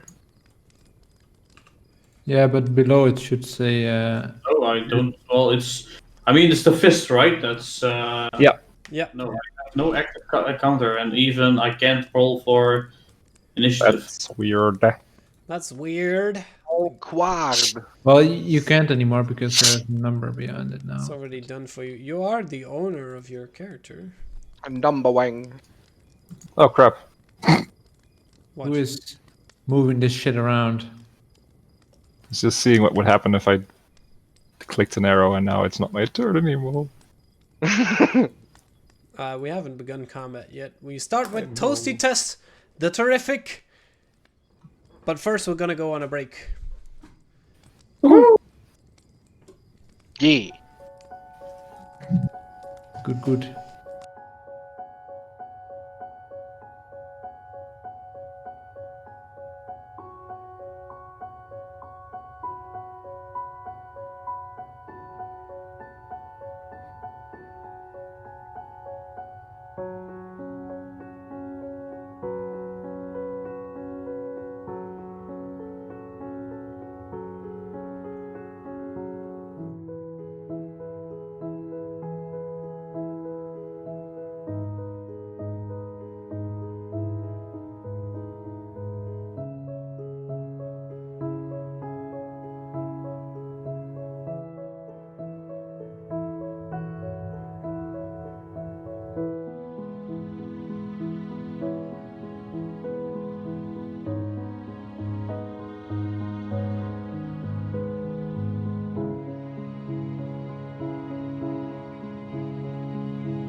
Let's go, let's go. At the top of the round, Toasty Tess. The first combat of the campaign, or at least together.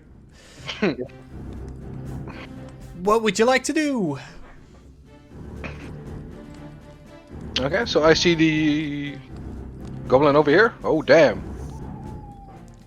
Oh yeah, I've added that as well. The pings. Yes, you see the goblin over there, I think. I'll, cool. I use my Tides of Chaos. Yes. Bang. And then I shall cast Firebolt on the little fucker. Go ahead, go ahead.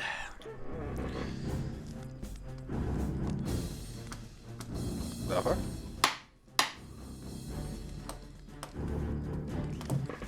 Normal. Stand by, people. We have some technical difficulties. Please stand by. 14 hits. 14 to... You used advantage though, right? Oh yeah. Otherwise, why would you use Tides of Chaos? 16 to hits. 16 does hit. 14 would not hit. Haha. Ooh. Okay. Made good life choices. That's a normal. Well, Oh. what the fuck? Wrong button. For 9 fire damage. Holy shit. Alright. You wake up. You take a moment to assess the situation, but immediately know that something's up. And you take a peek around you. And you immediately twist the whole fabric of magic around you to make sure that this hits. And you shoot a firebolt off towards the creature. And it's standing pretty much behind a tree mostly, as it's still creeping around towards you. And you shoot the firebolt and you hit it right in the chest, and it falls back over and appears to be dead immediately. So an instant hit by Toasty Tess. What else would you like to do? I'll move back a little bit, and I'll end my turn. Okay. That brings us to Sydney. I guess I'm awakened by all this noise. Yeah, you're awakened by the commotion and you see a ball of fire just shoot off and hit what appears to be a goblin for a second as it dissipates, and so does the goblin. I'll use half my movement to get up. And I'll step back towards the fire and just take a dodge action there. Okay, you're trying to get your bearings, not quite sure what exactly is happening around you, and you go towards the fire to make sure that at least for your direct surroundings you can see everything. Yeah. That brings us to is the goblin here, who is going to move over here and is going to attempt to strike at you with his scimitar.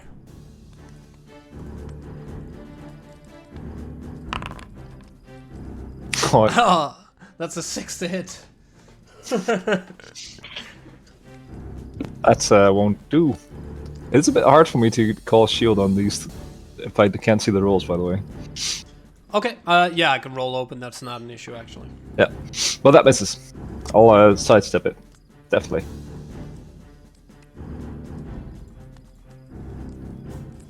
Okay. You'll sidestep it easy enough, and it comes from out the darkness from behind the tree, but it attempts to strike you with the scimitar, and you just roll towards the side as it smashes the scimitar into the bedroll that you had there.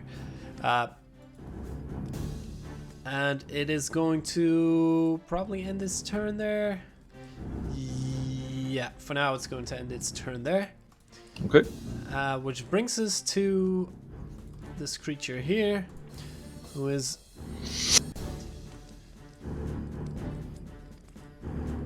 going to move over here. And you actually see this now, Sydney, right? You should be able to see it from the fire. Okay, this is another goblin. You might not see it, but it's slightly larger, has what appears to be a small skull from a tiny little creature on his shoulder here, and appears to be directing orders towards the others in the language. Do you speak Goblin? You don't quite get what it's screaming, but it seems to be the one indicating towards the rest what they should be doing. Which brings us to Bryn. Cool. I'll after rolling away, I'll grab a short sword. Actually, it'll run here, by the way, sorry. That's all it'll do. Yeah, go ahead. Cool. Rolling out of the way, I'll bonus action turn on my blade song. You see me weaving and dodging and grabbing a short sword and just trying to take a hit on the goblin. Alright, go ahead.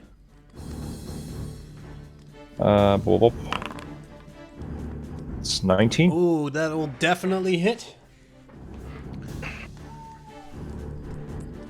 For a 7, doesn't show that again. That's weird. Maybe I should use this one. It was 7, but you can take the 4 as well. Whatever you want. We'll take the first roll if you... Okay, sure confirm it was done. Yeah, you can see it on D&B. Oh, I believe you. No, you immediately turn around, you do the blade song and strike it with the short sword, and it seems to instantly impact and hit the creature, and it falls down forwards towards you as you take up the short sword again. It seems to be taken out immediately. Damn. I'll use my movement to sort of position myself. Well, actually, yeah, I'll just go here, I think. Okay, so you make sure you stay out of reach of the stronger goblin there and walk over to this way. Yeah, I'll just trying to get some vision, and I'll yell, assuming that I see what I see. I'll yell to the group, "There's a few more coming!" That's my turn. Okay.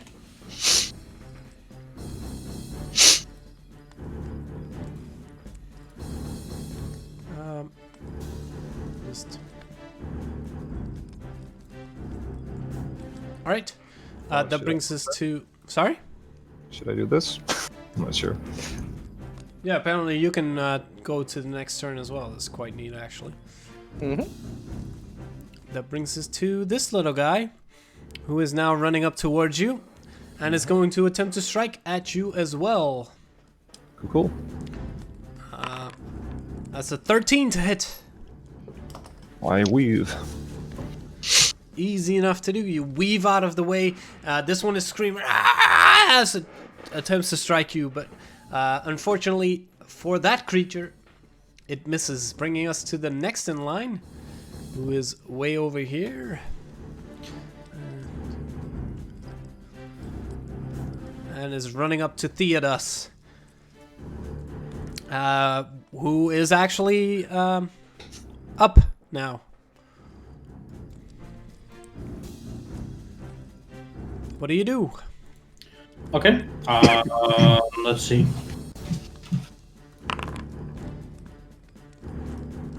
If I remember correctly.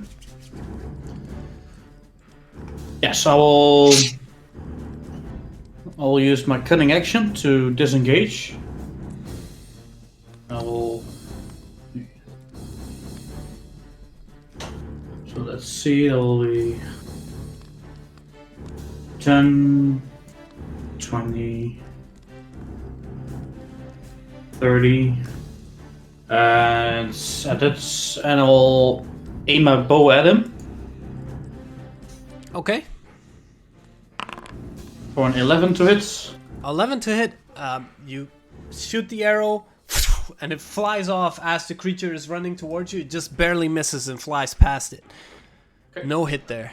That's what I'll do. Okay. Brings us back to the top of the line. Toasty Tess. Okay. I'll move a bit out of the way. And I'll grab 3 cards. And I'll throw 2 at the one in front of Sydney and the other at this one. And I'll cast Magic Missile. Okay, go ahead. Damn. Yeah. Regular gamut over here. So 5 and 3 on the one in front of Sydney. 1 second. So that's equal to 8 force damage.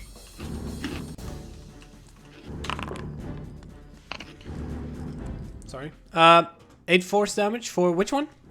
The one here? One in front of Sydney, yeah. Yeah, okay.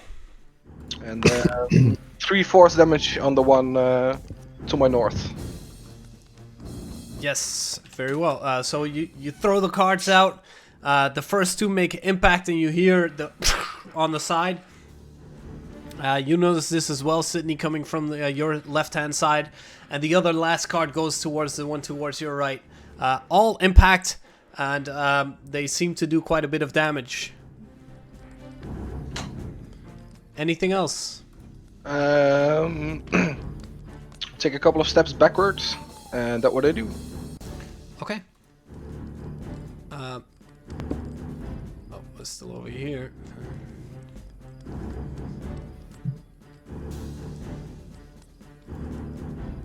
You see another goblin run up in this direction.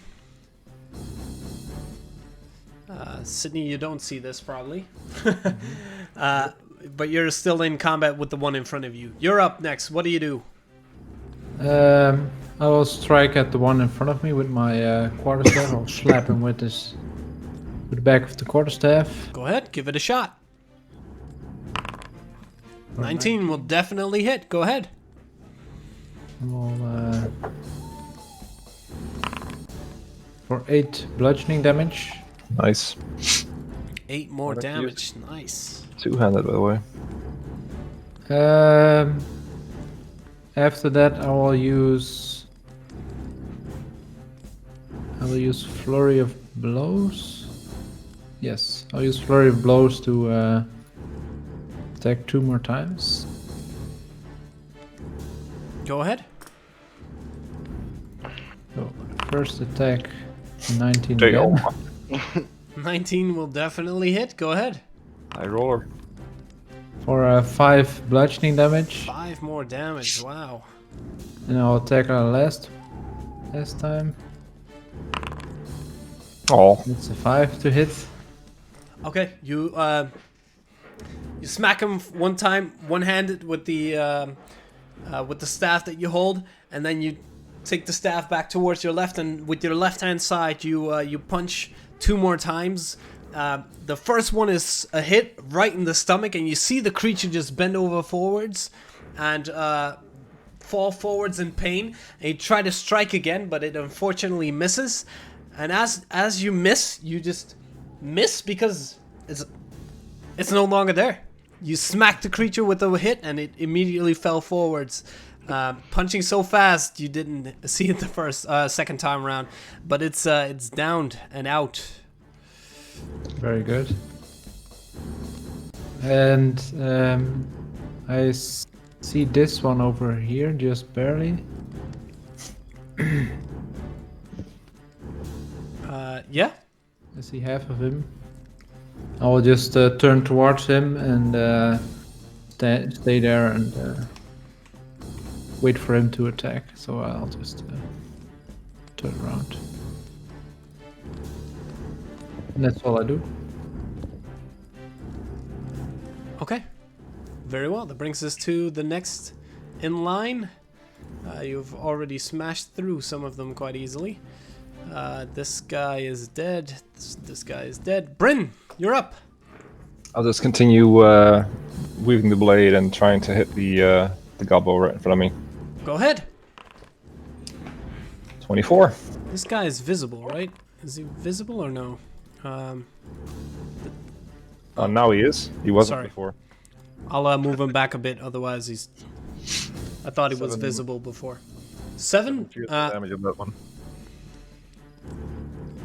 Yes, well, first of all, the 24 hits. Yeah. And 7 damage on this guy. You duck and weave, strike him down with the short sword that you hold, and you keep him up for a second, like it's stuck on your blade, and It's attempting to fall down as the life moves out of him, and you slowly pull the short sword out, and it falls forwards. It's out and dead. Okay. And now seeing the other goblin, I'll rush up to that one. 1, 2, 3, 4, 5, 6, 7, 8. Good. I'll just yell, "Got one more over here!" Bringing us to the next in line, which is the goblin here, who's going to run over towards Sydney. And will attempt to strike you with the scimitar. For an 18 to hit. That hits. Alright. And you just kill the one in front of you with the strike, and as you miss, you suddenly feel the blade coming in from your left-hand side. It strikes you for a little bit, but you're still up and still fighting, but you definitely feel some blood pouring down at this point. Mm-hmm. Okay, that's all this creature does. Theodos, you're up. What do you do?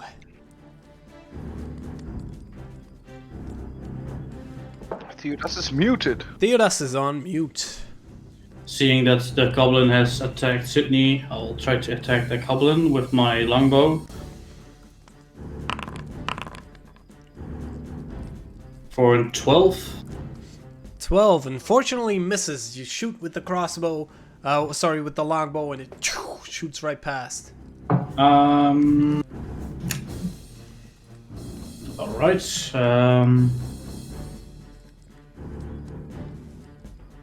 Then I will move. Sorry, my girlfriend's at the front door. I gotta open it for a second. Be right back. Yep. Got some flanking going on here. Nice. Nice. Go stabby, stabby, the stabby, stabby. Hmm? Stabby. Stabby. Flanking. A Friese stabby. He's going to stab the stabber. The stabby. Oh, that's you. Well, I can do another attack, so fortunately that has to Oh, work. of course you already attack with your longbow. Yes. That's all you did.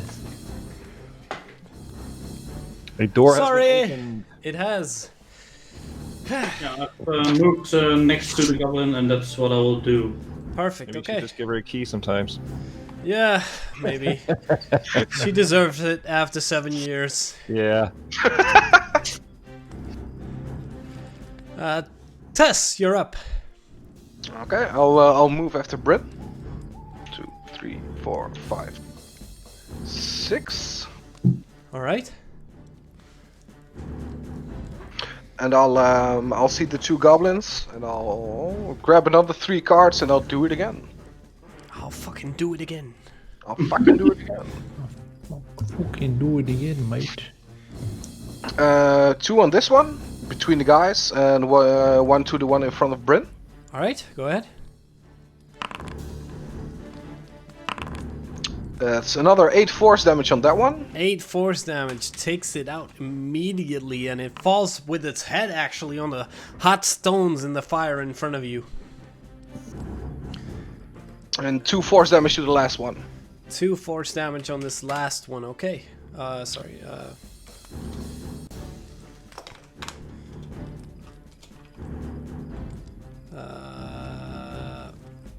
Yep.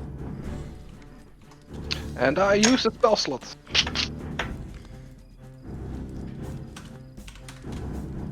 You use a spell slot. Okay. For the wild magic search. Hint, All hint. And right. then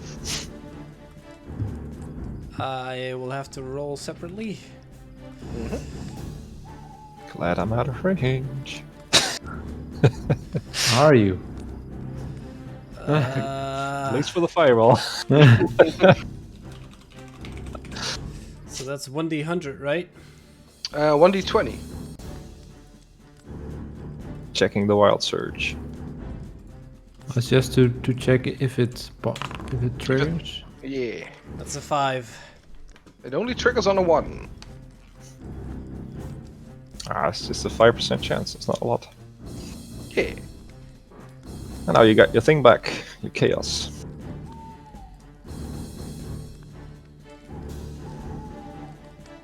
This goblin is up.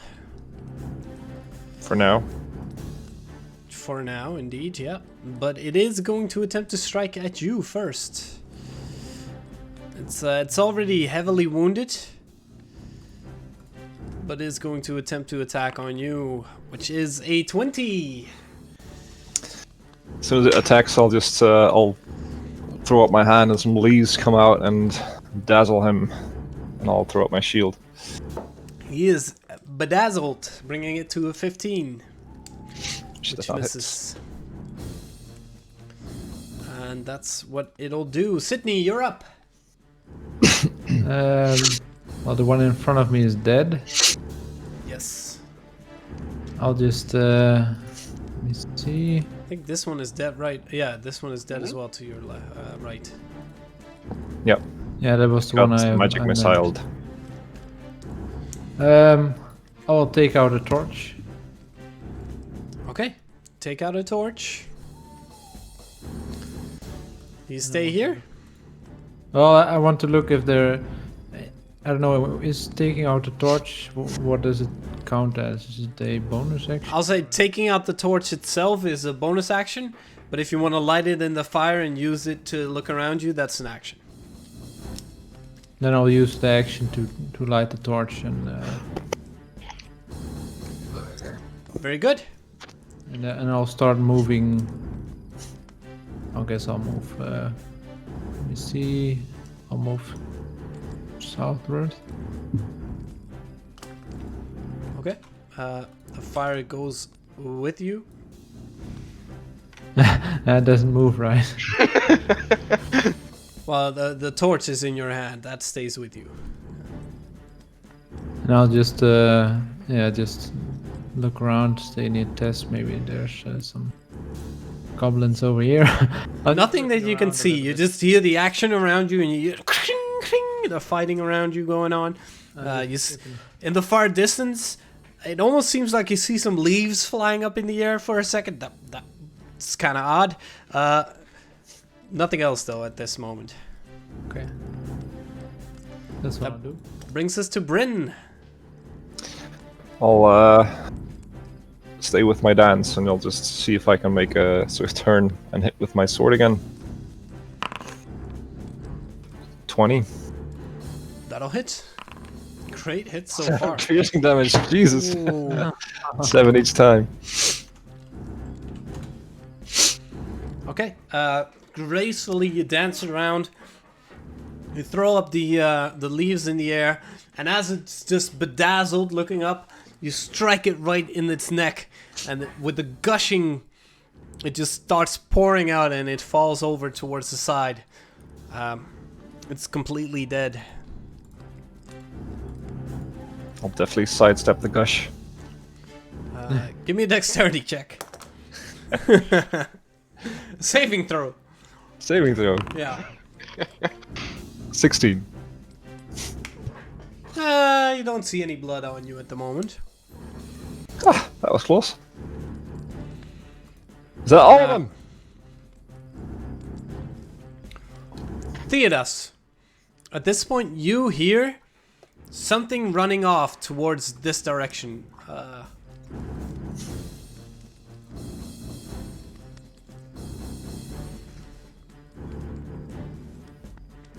And you're up as well.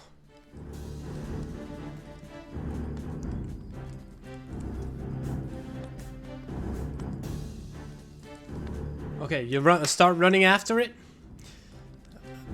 You're muted, so I'm gonna assume yes.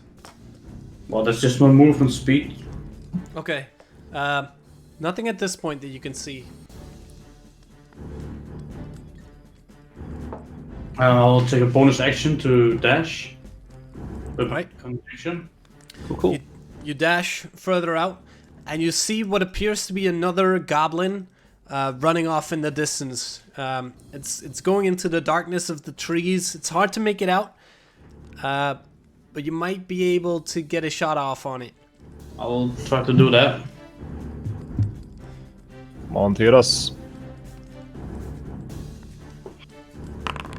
Yes. 23. That'll do. A slight little bastard. 9 damage. 9 damage. You see a goblin run off, and you think you have to act now, otherwise he might be getting reinforcements. And you take out the longbow, and immediately, just before it reaches another tree that it can duck behind, you shoot it right in its back, and it falls over flimsy and against the tree itself. It's taken out. Damn. And with that, we have the end of our combat. Level Is that up. all of them? Did you get them? I think so, yeah. Did we? Cool.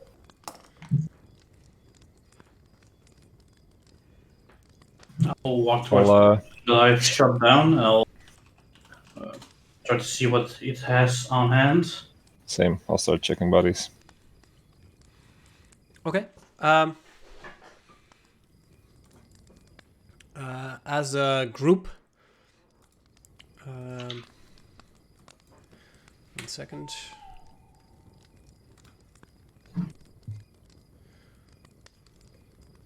That was a nice shot. Yeah. Yeah.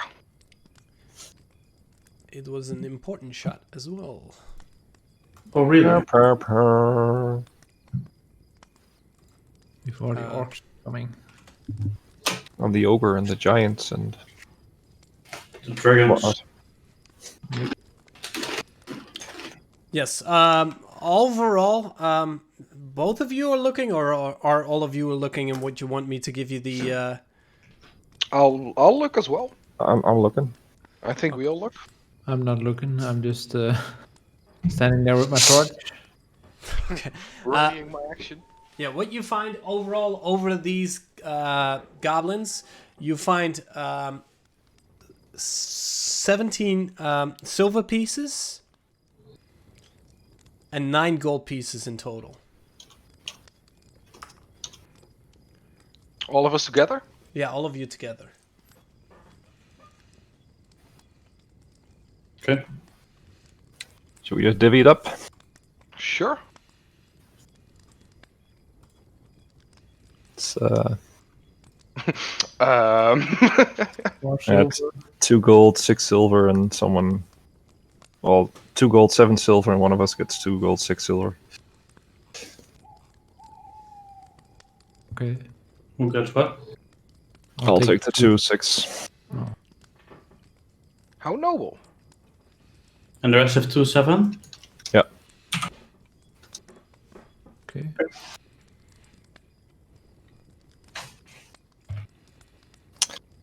Well, we handled that pretty well. Good work, everyone. Yeah, it felt like we had some synergy going. Yeah. I love your card trick, by the way, Tess. That seems cool. Thanks. So, how many were there? I only Well, saw a couple. I took out 3, so I saw you battling a few. I think I killed 3. Let's see, I can see 1, 2, 3, 4, 5, 6, 5 on the big one. And you got one behind that tree there, Tiras. Yes, one was running away. I did manage to get it. So 6 little ones and 1 big one. It's quite a party. I have to say I'm impressed, lads. Alas. I think I took out the correct one, or at least correct one. It was running away, so I think if I missed that shot, others would have been alarmed. Well, good to know. Did you find anything on that one? Or was it just like these little dweebs? Yeah, just like the rest. A scimitar and some loincloth. A scimitar, you say? Yes. Did I find scimitars on them as well? You did find scimitars, but what you found, they were fairly shoddy in itself. They appear to be just simple sticks, and the actual weapon attached to it with rope. It seems shoddy and not quite usable. Nothing you would use personally. No scimitars I could use. Okay. No. I should get me one of those weapons. Seeing the weapons on Theodis' side. Where'd you get those? They look nice. Oh, I've got them from my father's shop. Oh. I might need to get one of those soon. I mean, this one, and I'll show my shorts. This one's fine, but yours looks way cooler. Aesthetics is everything. Well, sure. I'll hold one in the hand. Well, here, you can have this. Are you sure? Yes. Well, thank you. Much obliged. And I'll hand over one of the scimitars to Bryn. I'll gladly accept it, and I'll just wave it around a bit, practice with it. Well, this seems to feel about the same. Thanks. I think I can work with this. Yeah, I've seen you eyeballing my scimitars earlier. Yeah, they're fine swords. And seeing Like I said, you dashing around like, well, you just did. Well, it would be a shame to hold you back. oh, again, thank you very much. I'll put them to good use. No problem at all. And I'll instantly just start practicing a bit. And Okay. They feel lighter in your hand than you initially expected, but they feel comfortable already. yeah. It's a +3 scimitar. Yes, I figured. It is not. Oh, Oh, it's already in my character sheet. by the power of friendship, it is. I guess we should be fine to just continue our rest then, for now? Or should we move? Oh, I'm not sure. Is it already dusk, or is it already dawn, or? No, it's quite dark out still. It won't take that much longer, maybe an hour and a half. But at this point, it's still very dark out. Yeah, I will say you get some rest, and I'll keep watch. Sure. Seems you're pretty good at that. I mean, you woke us up just in time. Yeah. Good on you. He did. He did. Yes, and I just wasn't in time to wake you up. Let's see. And I'll get my bedroll and move it away from the fire a little bit. Okay. Let's move it towards here. Yeah. There aren't dead bodies around, so I really like sleeping around dead bodies. So Makes sense. We could move the dead bodies. Well, let's do that in the morning. That way we can see where we place them. Do I see the fox next to Bryn? Probably. Probably. Bryn, don't move. What's up? There's a fox next to you. Yeah, no, that's Hazel. yeah, it's his companion. Oh, it's your companion, and I'll walk over it and I'll try to pet it. She'll respond and just overhead towards you. Yeah, Who's your little fox? You. she's friendly. I see you are too. If you want to hold her for a second, you can. I can. Sure. I think she won't mind.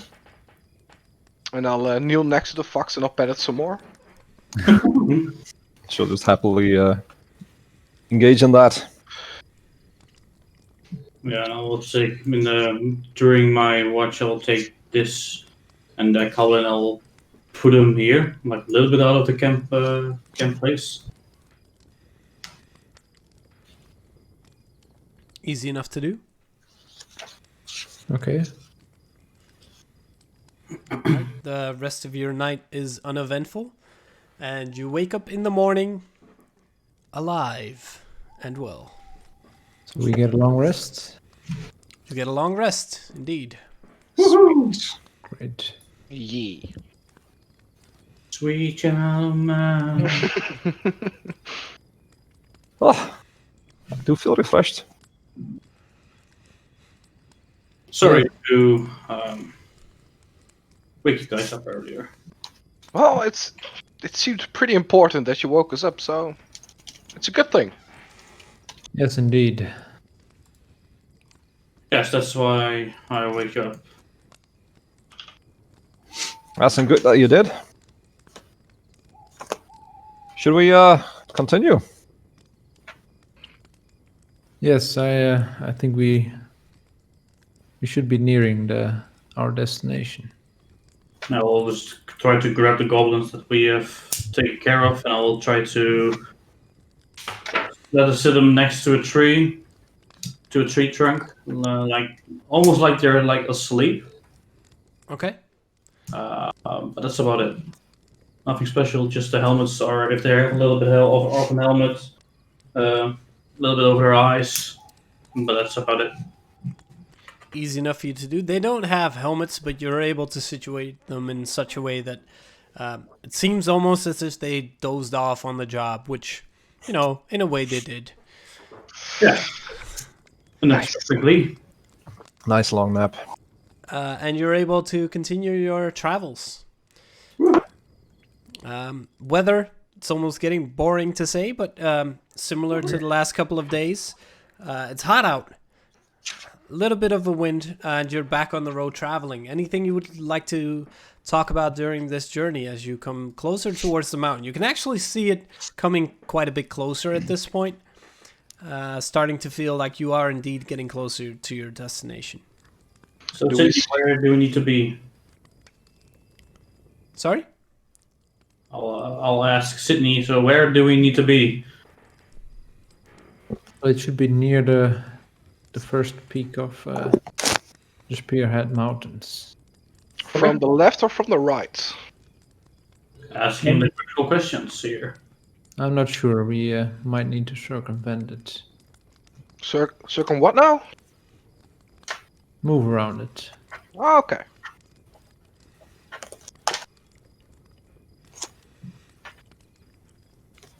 And I'll just sit there and keep an eye out. Hey, Sydney. If we get in some more night fights, remind me to just pop a light on you. You seemed quite helpless there last night. Well, I seem you guys just dashing out into the darkness. I assume you guys can actually see. Well, I know a few, Brent, that you can see in the dark, but Oh, it's not so much see as normal, but I can see it good enough, and well, I see that you're having trouble with that. So again, I mean, I remind me. I'll pop a light on you. well, I will do that. Thanks, Brent. Sure.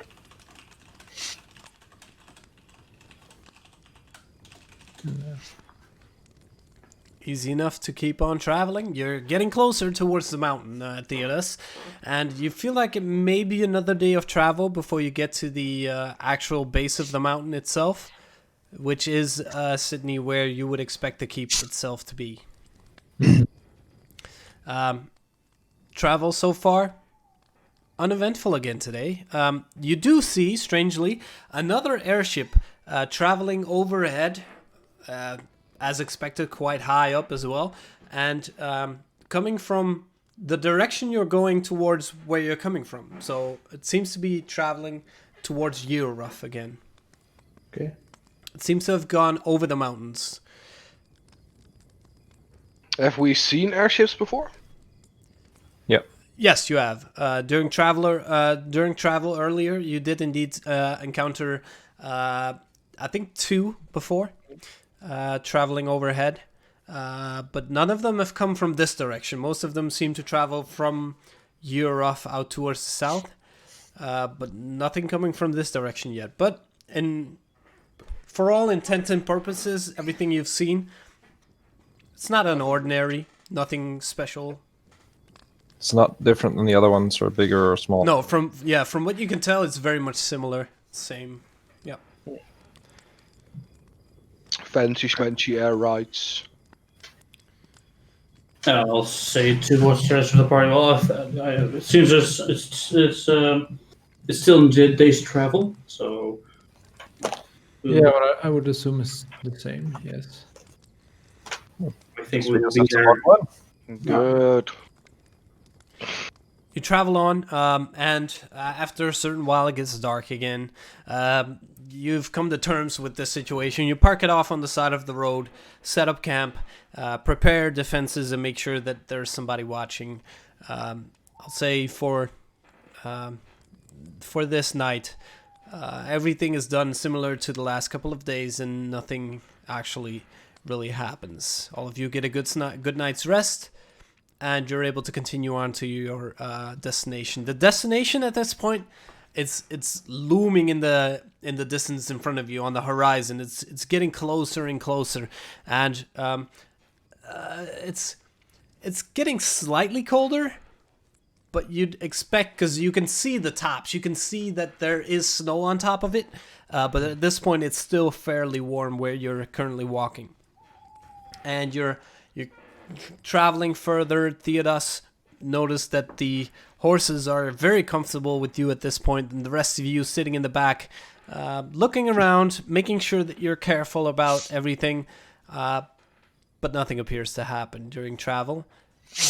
When you do suddenly see in the far distance what appears to be a large wall looming up on the horizon. It is at the base of the mountain, Sydney, pretty much what you would expect. And you're coming up towards it. It's still a ways out, still pretty far out, but you can see it coming up over the horizon in the distance. What do you do? I will say, Theodus. Yes. As we get closer, I want you to slow down the cart a little bit. This place might be infested by monsters, and I don't want to. Well, we're already at a walking pace. I don't know how slow you want to walk, but Well, maybe we should leave the cart outside the walls and enter on foot. That way we can be more.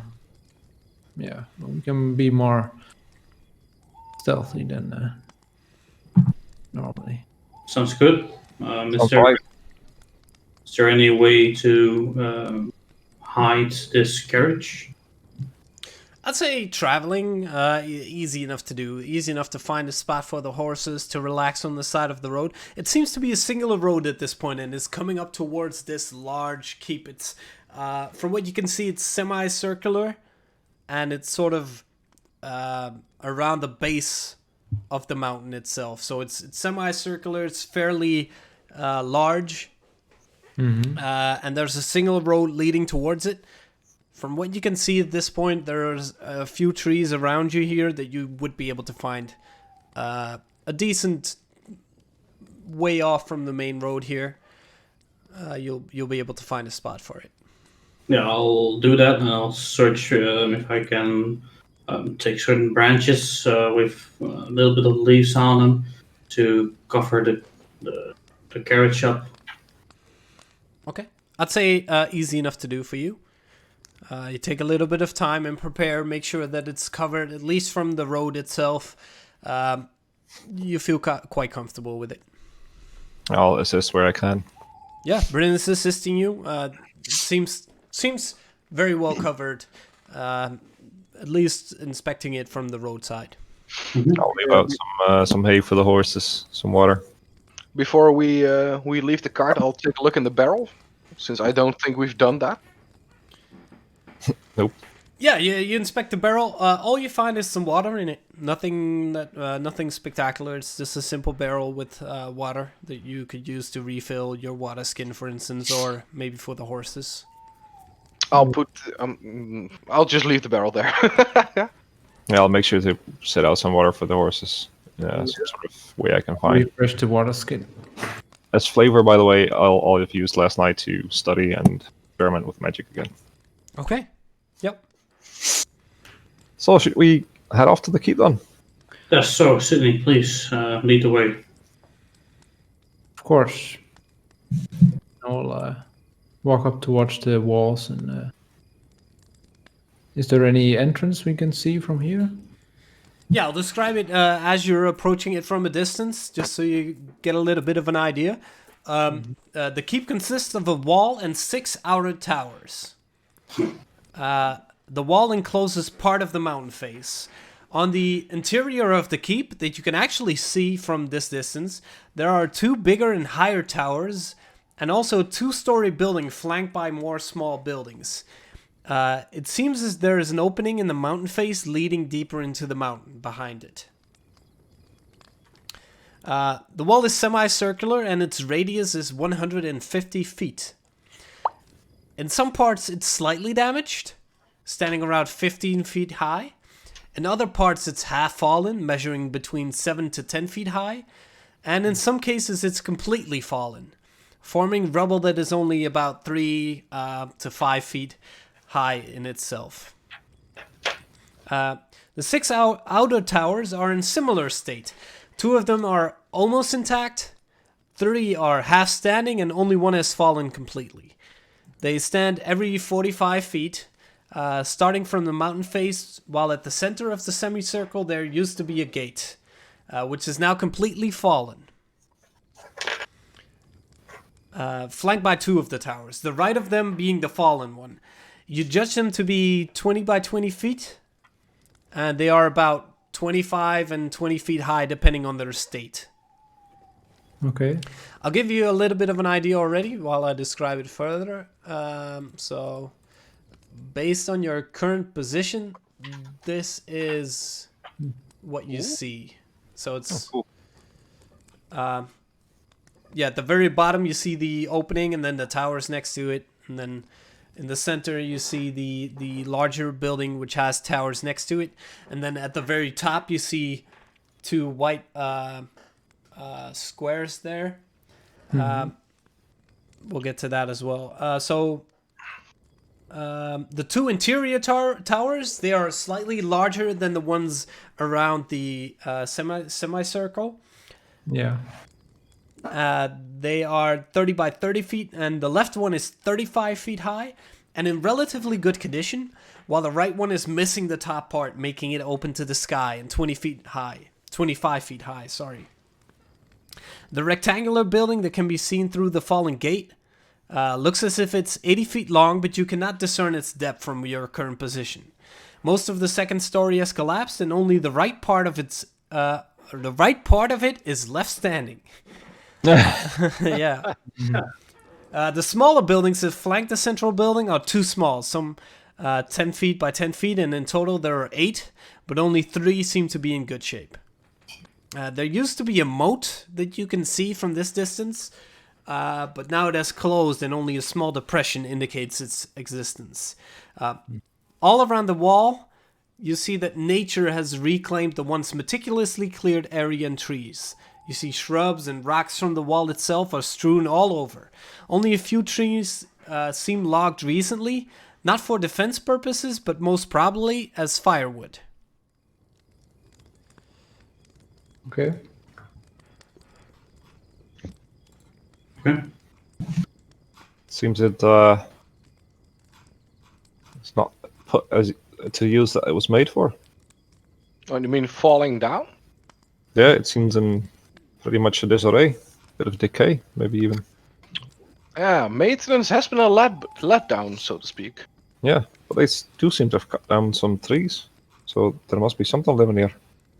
Well, this place has been obliterated about 339 years ago, so Do you know?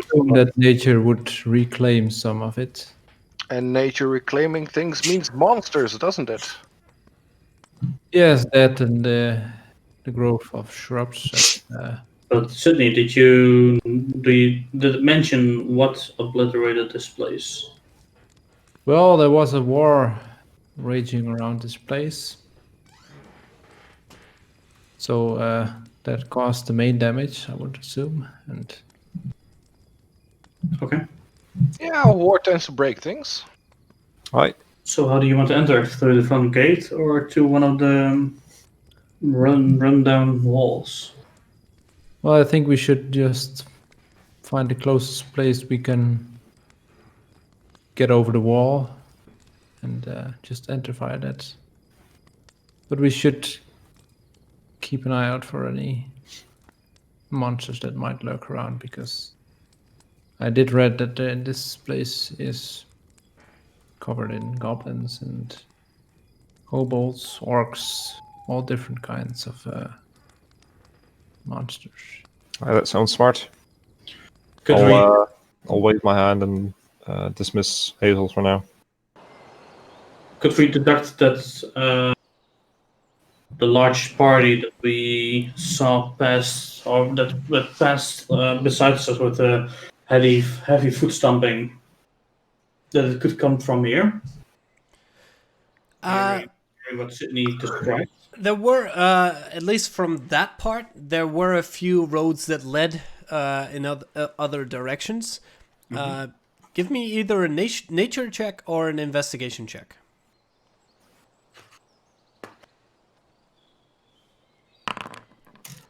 13. 13.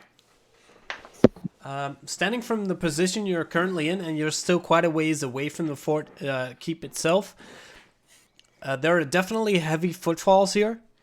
And it seems as if large parties have definitely traveled this road fairly recently.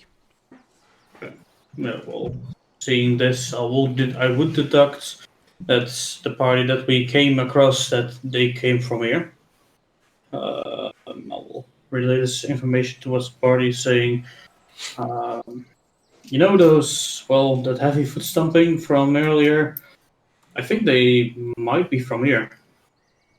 Oh, that bodes well. Looking at the ground and seeing the heavy footprints. Guess we should be careful then. Yes. Yeah. Let's not stomp around. And maybe we should be a little bit more swift about it. I mean, if those creatures return, We should have a daze upon them, I think. They were heading the other direction. Yes. But still, better safe than sorry. You're right, Sydney. Shall we dive in? yes, Sure. I'll, find a way in the wall, or maybe there's some doorway or something.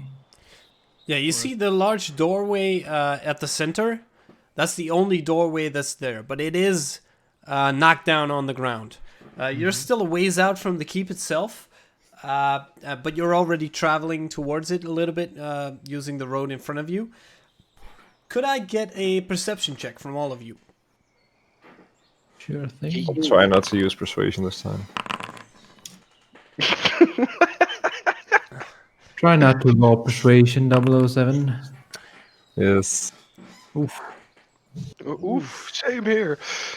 At least one of us is. Luckily, you have Theodas, the elf.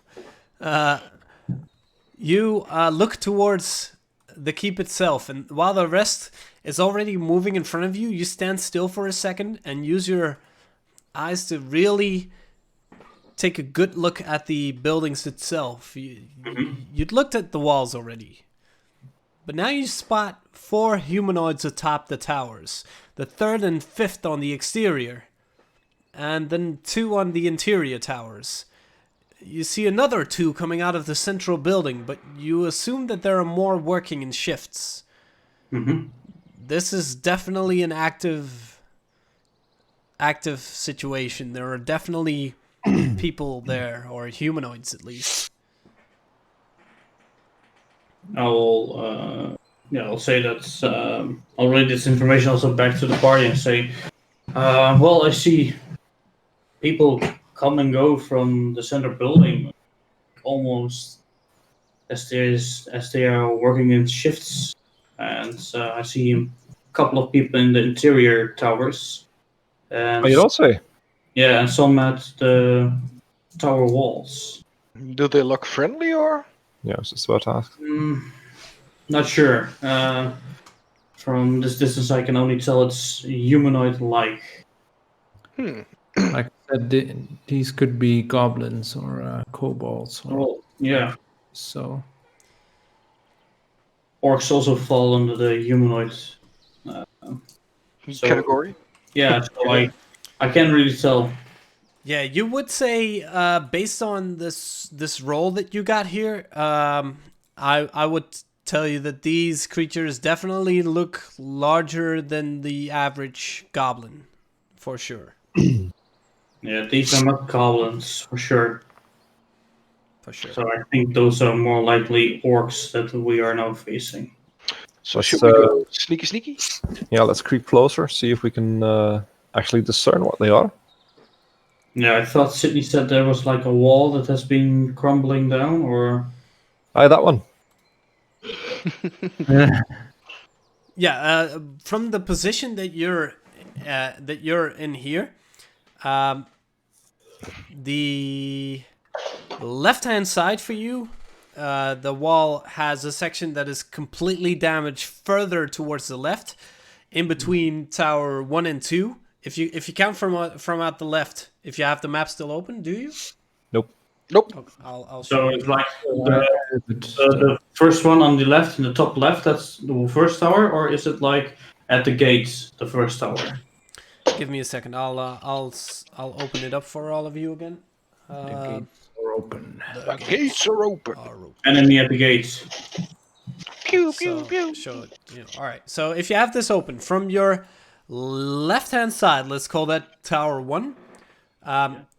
Everything to the left of that is slightly damaged. Then between 1 and 2, it's partially damaged. The last section is completely damaged between Tower 1 and 2. And then partially damaged again. And next to Tower 4, it's between 4 and 5, it's completely damaged.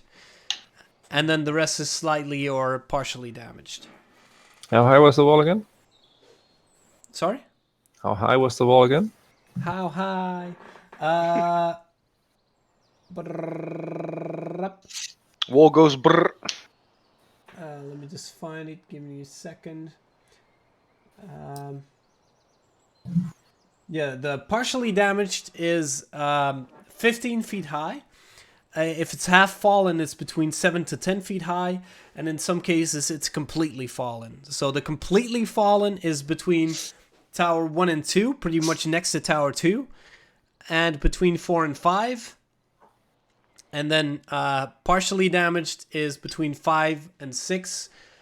Or the beginning of 1 and 2.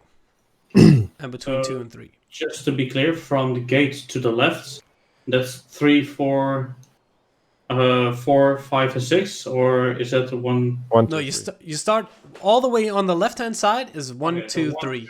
4, 5, 6. Yes.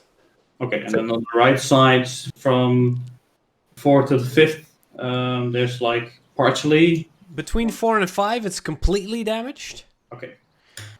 And between 1 and 2, the last end is completely damaged as well.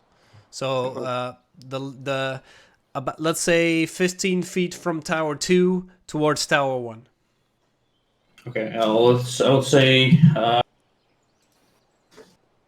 think it's the best option. And on the left-hand side, how many guards did I see there compared to the right side? The guards that you saw were you saw 2 of them atop the towers on the left-hand side and 2 of them on the right-hand side. So you saw 1 on Tower 2, 1 on Tower 1, and 1 on Tower 4, and 1 on Tower 5. Okay. I agree that I think we should approach from one of the sides. The middle seems too open, and I think the ones on the big towers can see that. Yeah, but I'll point towards the first tower on the left. On the first tower, I'll say, well, there's a guard, and on the second tower there's a guard, and on the 4th and 5th tower there is a guard, so there is no easy way to really get in. Well, I think if you take the most right side there, I think that might be a place to enter. Well, yeah, we could that, but that wall is not like broken down, so it would be. Well, it's not really in its prime years either. Oh. I mean, if we just bundle our abilities, I think we might manage. What If if you- we wait for nightfall? Maybe that'll help. If you want another artist rendition, I'll activate this for you. It's quickly made. Oh wait, let me just throw You don't own vision. you guys on there. Actually, I might not have to. Give me a second. Configure Change. safe. Nope, you don't own it. I'll just throw you guys outside for the second. Whee! So Bryn, Theodos, Toasty Tess, and Sydney. Ah, walls. My natural enemy. Oh, you can't see inside the walls. Shit. Oh. That was unaccounted for. That's not a problem, right?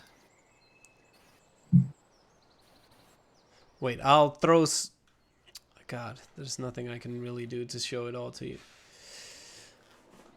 Yeah, there's walls. Live with it. I'll see if I can throw it. I'll throw you guys inside just so you see it a little. What Can we is- just move around, or? Yeah, you can do that. Yeah, let's do that. Make it easier for you. Just to give you an idea of what you see at this point. Go. Ah, statues. Yes, at the very top there are dwarven statues which have been defaced. So they're vandalized, decapitated, maimed, and you see symbols on them. I'll have to look at what languages all of you know. Not dwarven. No, Not the dwarven. not one for me. Also. They are not dwarven. Oh, then I might. I'll start with Bryn then.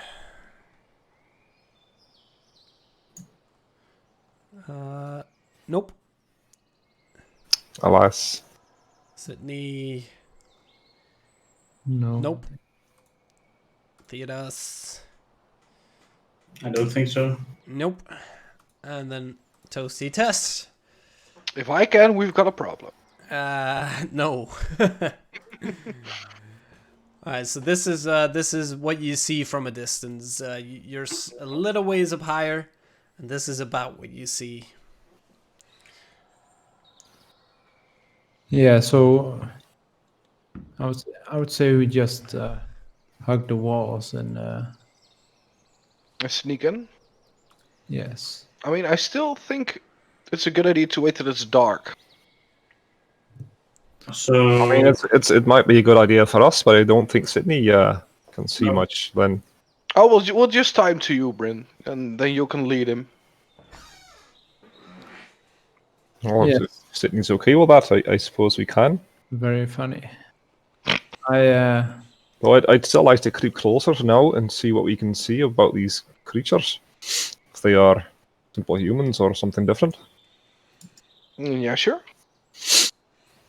Okay. All of you, can you give me a stealth check? Ooh. 410. natural 20, 26. Natural 20.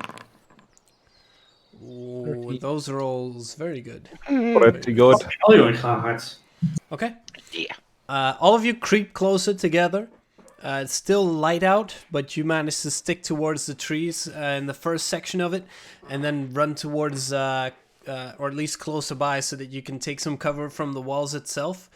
And from the position you're now standing, you can look up, and you see that one of the humanoids that you saw from a distance, Theodos, all of you now see that these are indeed orcs.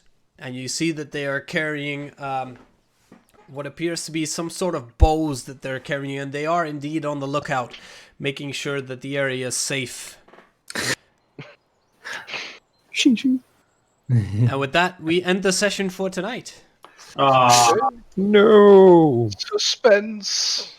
I wanted to see inside the fort. You will. You will. I wanted to Next talk to the orcs. All right. That's the session for tonight. We'll end it off here. Thanks for watching. We'll throw this up on YouTube faster than the last time. Feel free to catch up on the last video. Thank you for watching. And hope to see you next week. See ya.